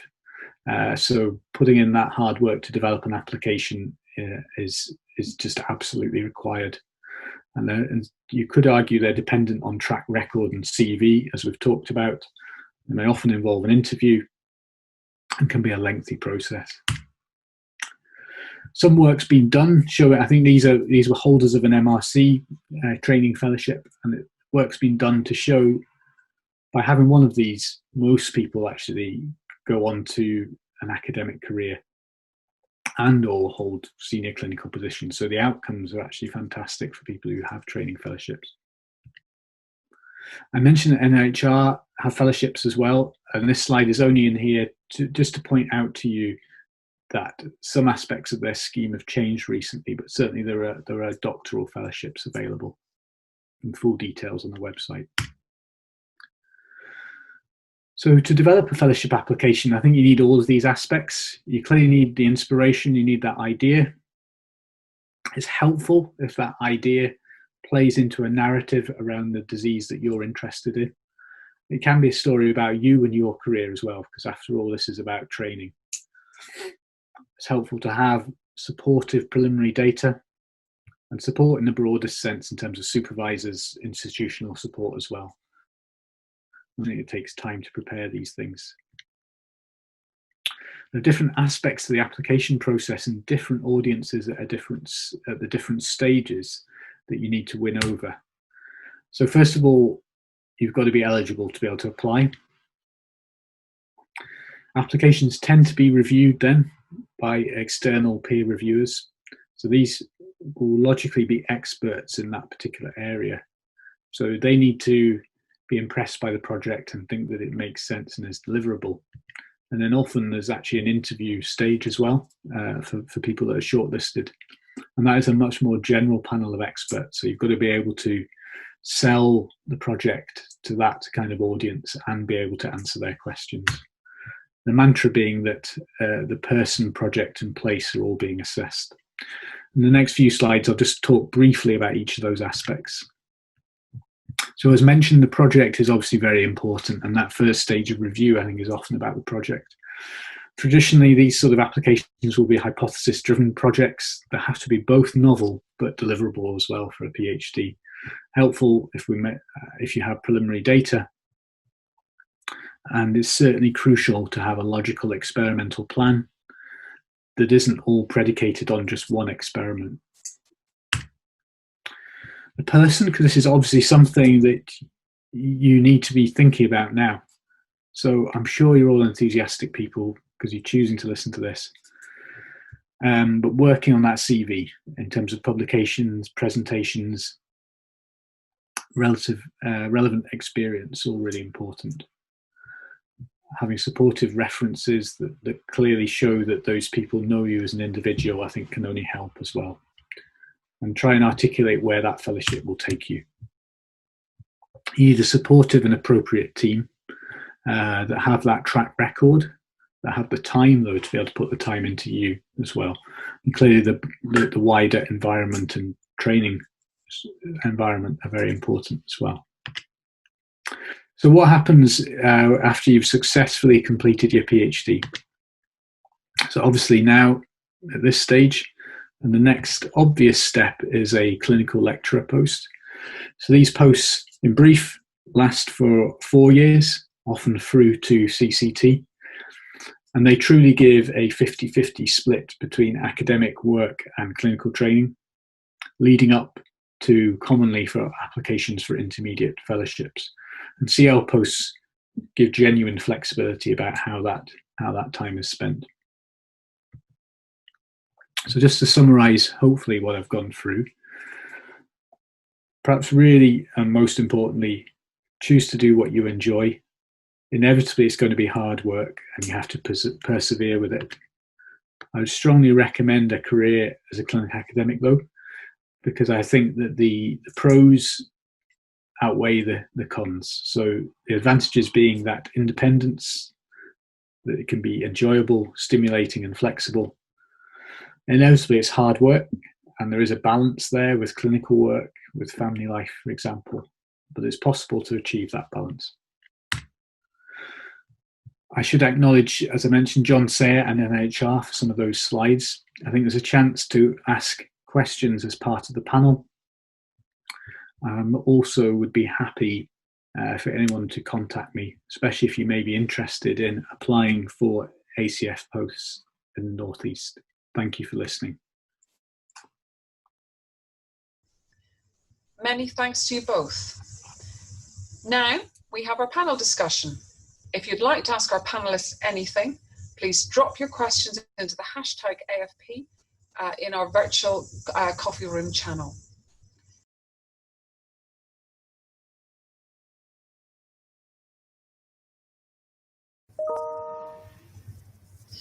Good morning, Malcolm. It's good to see you on a Saturday morning. Yeah, good morning. I've been enjoying listening to the talks. It's been a really interesting session. I have to say I've learned lots myself about the programme from Paul, and it's been really fascinating to hear about the experience of our trainees. So a great session so far. Now, broadly, Malcolm, what we wanted to do today was think about how students might go about the process of applying to the Academic Foundation programme, how students, new F1s, might get the best from the programme, and then, of course, how they may progress further in the academic career pathways if they choose to. And there's been a lot of questions in the Slack room around the application process and some of those specific questions. But actually, one of the things I was thinking about, the first question that a student needs to make is, needs to ask themselves, is research for me? And I was going to ask you how you decided research was for you, and particularly how you came about to be in paediatric respiratory related research. Tell us a little bit about some of your choices there. Yeah, no problem. Yeah, so I think I first became interested in research really when I was a medical student, which is obviously a bit of a time ago now. But I was able to do quite clinically based projects when I was a student that I actually really enjoyed.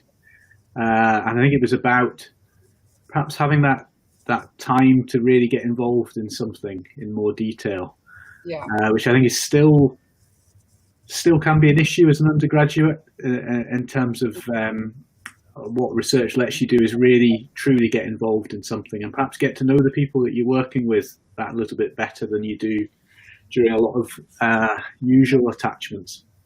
And I found that I just actually enjoyed the process of really getting involved in the detail of something. What there didn't used to be was the integrated academic training pathway, which I think is genuinely a fantastic thing. Yeah. Because what someone like me did was kind of undertake projects during their clinical training. And I did a variety of different projects to kind of bolster my CV, if you like. What's always been crucial, I think it still is crucial, is kind of seeing projects through and making sure that the outputs from them are realised. For example, presentations and publications. And then I was able to build up my CV and then actually take 3 years out of programme to do a PhD. And it was at that time that I really became, I guess, heavily involved in paediatric respiratory research and realised that I could combine the research with my clinical interests. And marrying those two together, I think, is just an amazing privilege that clinical academics get to be able to do. And so you can have that motivation and that interest in a disease because you deal with people who have it, and then explore those ideas in your research as well, hopefully by trying to improve outcomes for patients ultimately. And that's the kind of pathway that I followed. And after doing a PhD, I then became a clinical lecturer because by that time the integrated academic pathway had been invented, and I was able to become a clinical lecturer and then at a consultant level continue being an academic basically. Yeah, so I think you made a couple of interesting points that I can resonate with as well. One of which being taking having some research opportunity or additional experience during medical school, and I similarly had an undergraduate course at Cambridge where in my third year I had a full year of a particular subject and had a dedicated project during that time. And I really enjoyed the opportunity to get to grips with a particular area and explore particular research questions and be part of that small research team. Do you think, I think one of the things with the Academic Foundation programme is that many students might be a little anxious that they haven't got past research experience whenever they're thinking about applying for AFP. Do you think that's a problem? Do you think that's a barrier to applications? Yeah, I don't think it should be an absolute barrier at all. Obviously, I think by definition, most academic programs tend to be reasonably competitive. So it's certainly true that planning early and trying to work on your CV is always a sensible thing to be doing. Yeah. But I personally don't think there should be absolute barriers, because I think at an early stage of career, what's more important than anything, I think, is enthusiasm to undertake research, enthusiasm and hard work, essentially. But it's certainly wise, people listening who are perhaps early on during their student careers as a medical student, to be thinking ahead and trying to sort of take the most of any opportunities that may be available, to undertake projects and thereby try and improve their academic CV, if you like. I think that's really sound advice, actually, Malcolm. Really sound advice. I mean, something that struck me from your career path and Will's path is that you seem to have quite a clear idea right from the outset as to the type of research, the type of clinical area you'd like to work in. I guess my own experience is perhaps I took on a PhD because I was keen to do something different, and it was serendipity that allowed me to pursue a PhD in pediatric immunology. There was a post available, and I applied for it, but it was perhaps less directed as yours. But once I started that research program, it hooked me, and I've wanted to stay in research ever since. But I think there is a point about for trainees and students starting out in the academic career pathway, they don't have to know what specialty they want to be in, do they, really? No, absolutely. I think what's probably crucial and having mentors who can, and supervisors who can provide advice. I think that is so important. Yeah, no. Stage, really, because those are and having the right sort of mentors who can genuinely encourage and provide the kind of right and appropriate advice is important. But I think limiting yourself at a very early stage to a very specific area within a subspecialty, for example, for research it's actually probably unrealistic, actually. And people should go with their own ideas and what they enjoy and what interests them, is what I would say. Yeah, I think that's a very important point, actually. So I think we've talked about sort of why students might consider research. If you've got a curiosity about asking questions, if you want to try something different, this might be the program for you. This specialty is something that can evolve over time. Trainees will learn some generic academic skills during the course of their AFP. So those are really important basic questions to consider. I mentioned at the start that a lot of the comments we've had and questions in Slack chat have been around the application process. And many of the academic units of application have white space questions. And I was going to draw on your thoughts as to how applicants might make the most of those white space questions. How can they sell themselves best, do you think? Yeah, no, so that's a really good question. And I think it takes time actually to write these sort of applications. I think we all find them challenging. I guess perhaps a good piece of advice is to try and put yourself in the seat of the person who's going to be reading potentially several hundred applications. Yeah. It's always sound advice to make it as easy as possible for the reader. So it has to come across clearly, whatever point you're trying to make. I think naturally most of us enjoy hearing kind of human stories and examples. So in effect, by personalizing what's spoken about, immediately interests most people, actually. So trying to weave in genuine, authentic examples of perhaps projects that you've been involved with can only make it come to life, really. Yeah. These sort of applications, especially where they're relatively open questions, I think they just can't be rushed the night before the deadline. It's another important piece of advice. Yeah. And they just need to be really carefully written. Yeah. But there's something about getting the general points across, but then having specific examples that will make it easier to score the points when someone's perhaps having to read a lot of applications and to score them fairly. Yeah, I think that's very fair, and I suppose we do have to acknowledge it's quite a competitive process. Yeah. So your point about prior thinking, planning, and drafting of the white space questions are well made. Being clear, having examples. The other things to add would be about showing that you have had past experience, or you can reflect on what opportunities you've had and how to share those experiences on your application, and demonstrate commitment. So what area of what discipline, what area, what academic thinking you've made ahead of applying to the academic foundation program. If you can make contact with a supervisor so that you're already thinking about potential project areas, maybe not specific, but project areas, can certainly let the reader know that you are a committed individual who is very keen to have the opportunity. Yeah, no, absolutely. And by having made that contact and thought about projects, and I don't think we're talking about huge amounts of detail, but having thought about projects, it's actually much easier to write and fill those sort of white space questions anyway. Yeah, no, totally. The other part of the application, of course, is the interview, and trainees are interviewed for the AFP. The same question, what sort of tips might you have to perform best at interview? Yeah, no, it's a good question.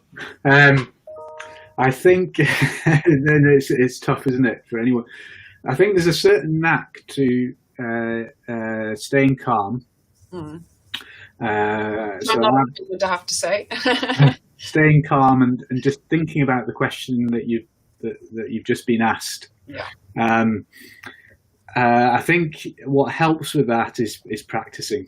I think that's sound advice. So just trying to do as many practice or mock interviews as possible can only help on the actual day. Yeah. Having sat on a few different panels, I think what tends to kind of annoy people who are posing the questions is if someone clearly doesn't answer the question that they've just been asked, and I know we see politicians do this all the time on TV, and it probably annoys viewers. So it's about trying to think about the question that you've been asked and then calmly answer it. And again, a bit like the white space questions, if you can actually then weave in some specific examples based on your application form or your experience, I think that only impresses panels, really. Yeah. And it can often be fairly obvious if someone's enthusiastic and knowledgeable. You know, within the first couple of minutes of them entering an interview, there can be quite radical differences between individuals. And part of that is just through having prepared. Yeah, I would totally agree, and I would just echo your comment about the trainee or the student who is enthusiastic, that they're coming to the panel really wanting to be there and demonstrating an enthusiasm for the application, for the post, where in some of their white space questions they might have demonstrated commitment. They're coming to an interview similarly reflecting on their interests, but that enthusiasm, I think, is really important. The other point that Alex made in the Slack chat, which we should probably just flag as well, is that the interview is likely to include clinical questions as well as academic type questions. So applicants should be aware of that. And I think Alex has pointed folk to the Oxford Handbook of Clinical Medicine just to brush up on some of the acute scenarios as well. So it is a combination in AFP of clinical questions as well as academic type questions.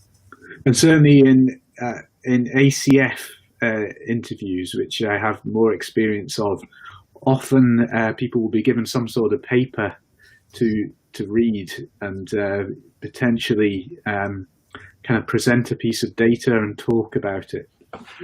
which people are given on the day. And obviously you can only prepare to a certain extent about that, but just doing your own research and to know that you may be asked to do that kind of thing, rather than being, incredibly shocked on the day when you're handed something to read 15 minutes ahead of your interview, just to try and do the background research before the day can only be a sensible thing to be doing. So there is a common thing of preparation, really, isn't there? Absolutely. One of the questions in our Slack chat was around where to apply for an academic foundation program, whether one should stay close to the home medical school or whether one should think about applying elsewhere for a completely new opportunity. Do you have any feeling yourself as to which might be a preferred option?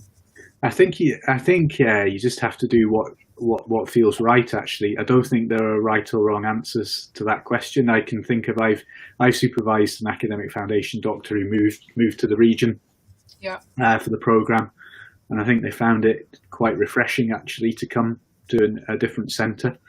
I think there are some differences between the individual programs as well in terms of how the academic time is sort of dished out and how it's worked out over the 2 years. So I think reading about that, and if you have strong feelings about the way you'd like the time to be sort of split, that may influence where people may wish to apply. But no, I don't think there's a right or wrong answer about where.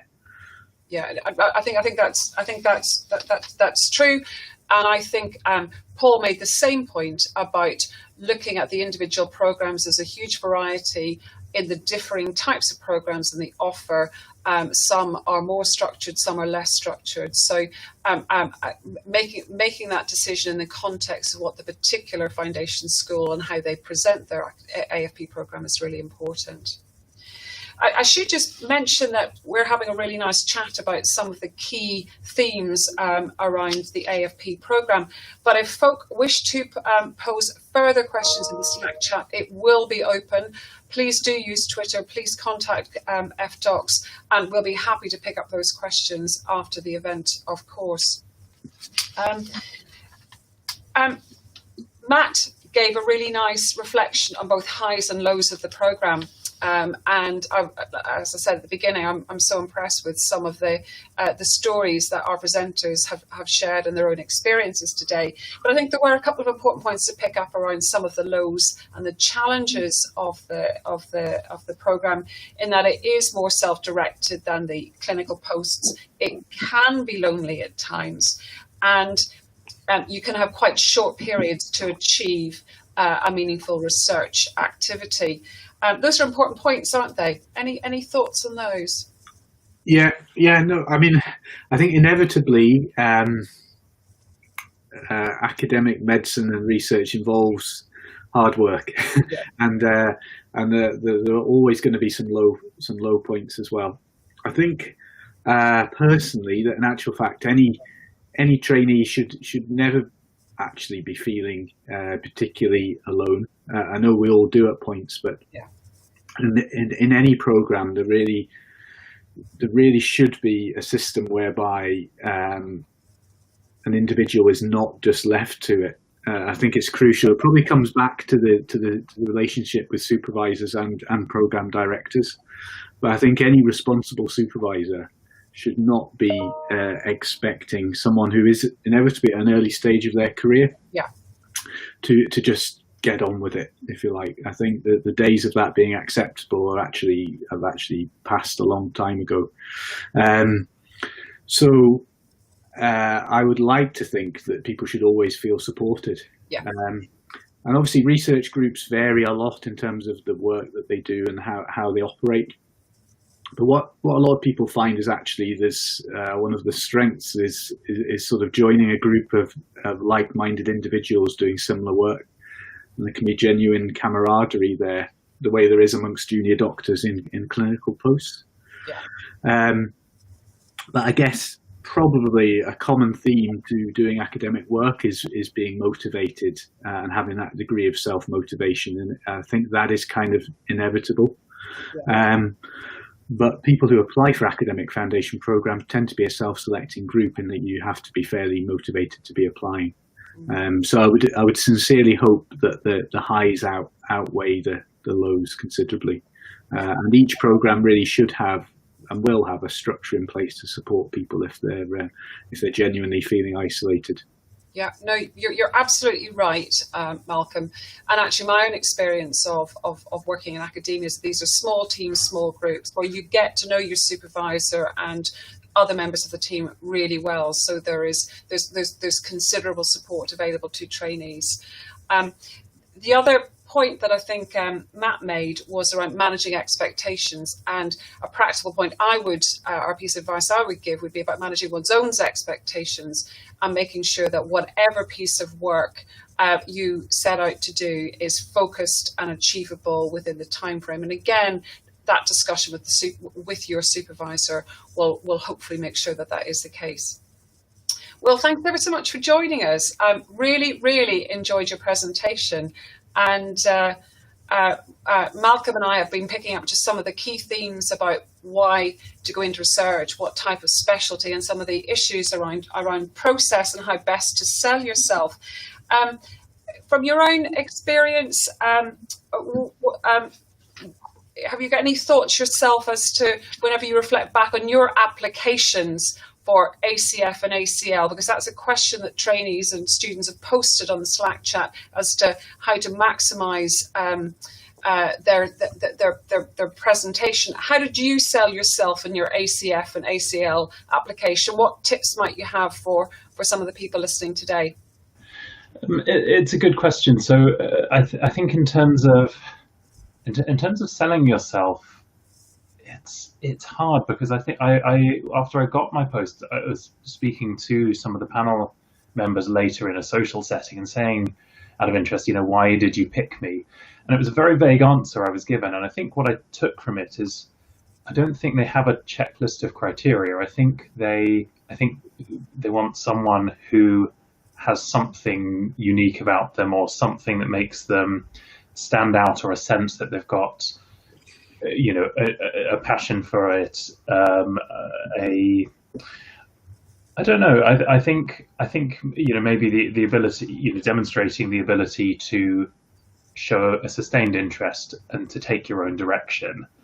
And I think I don't think there's specific things to tick, but maybe just find out what it is that you've done in your history and in your career so far, however small, bearing in mind this is all, at the stage you're applying, you won't have done very much probably, but just try and identify what are the things that reflect you or make you stand out from other people, or demonstrate some sort of drive over and above just following the normal path, really.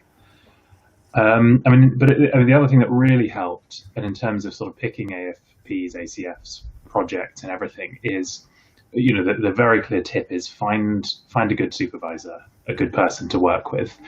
It does need to be an area that captures your interest, but you may not know whether it captures your interest for some time after working in it.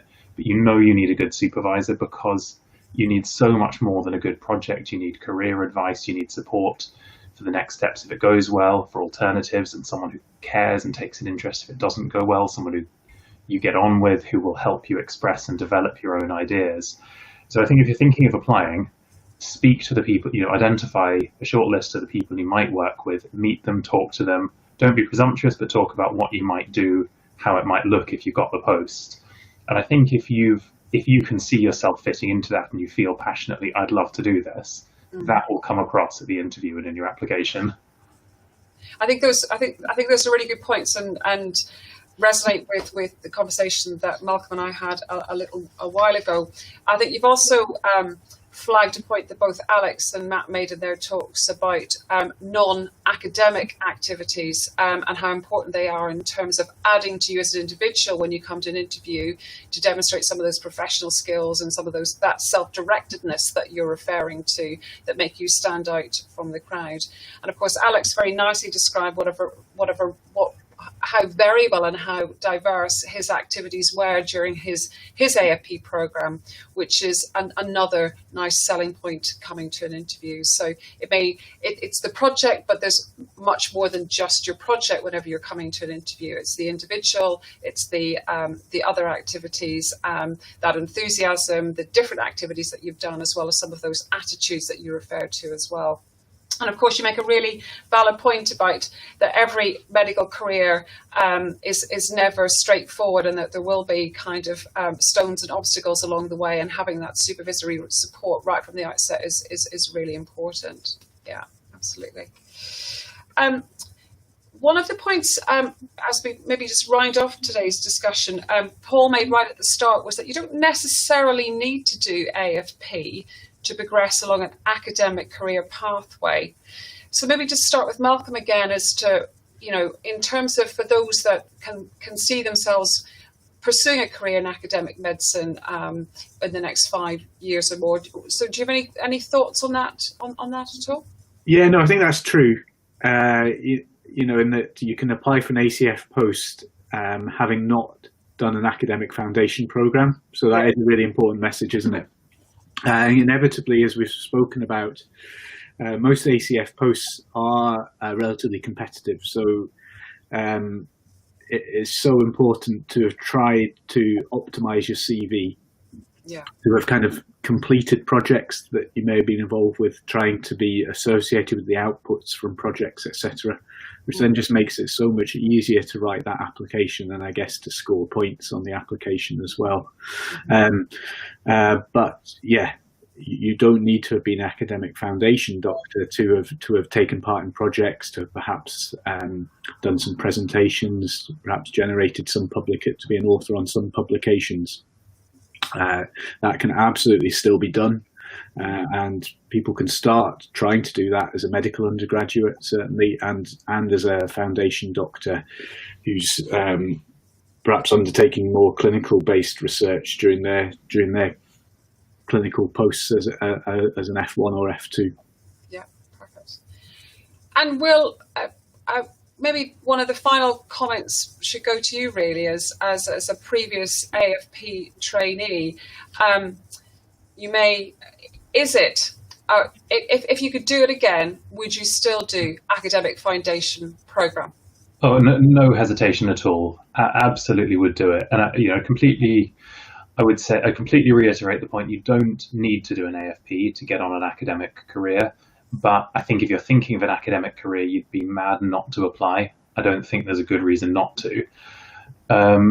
You don't need to technically to do an ACF either, but the reality is you need something before you apply for a PhD training fellowship. You need pilot data experience, because you need to show in the application to the interview that you have generated this research idea, it's thoroughly thought through and it's workable, and you've demonstrated your potential to do it. So there's no way you can do that without some experience. So AFP or ACF can be enough. The two together, better but not essential. But as you say, you can cobble together, you can get or amass research experience as an undergrad. You might even squeeze a bit in on the side in a clinical program. I think it gets very hard, but it's doable. But yeah, I'd apply, and you'd absolutely apply. And for me, it was the beginning. That's what set everything into motion. So it's very difficult to imagine what my position would look like now had I not done it, really. Yeah. No, fantastic. So I think essentially a great program, lots of opportunities. Students need to make contact with foundation schools, think about which program suits them best, make contact with the supervisor, because that individual is pivotal for the planning and their support for their academic placements, and give it your best shot. Yeah. So, as I mentioned before, do email us via the FDocs email address. Do use Twitter. Do use the Slack chat room, and we can continue the conversation afterwards. But I think for now, my thanks to all of the speakers today. It's been great to hear your own reflections and your advice on the programme. And thank you, everyone, for joining us today elsewhere. Many thanks.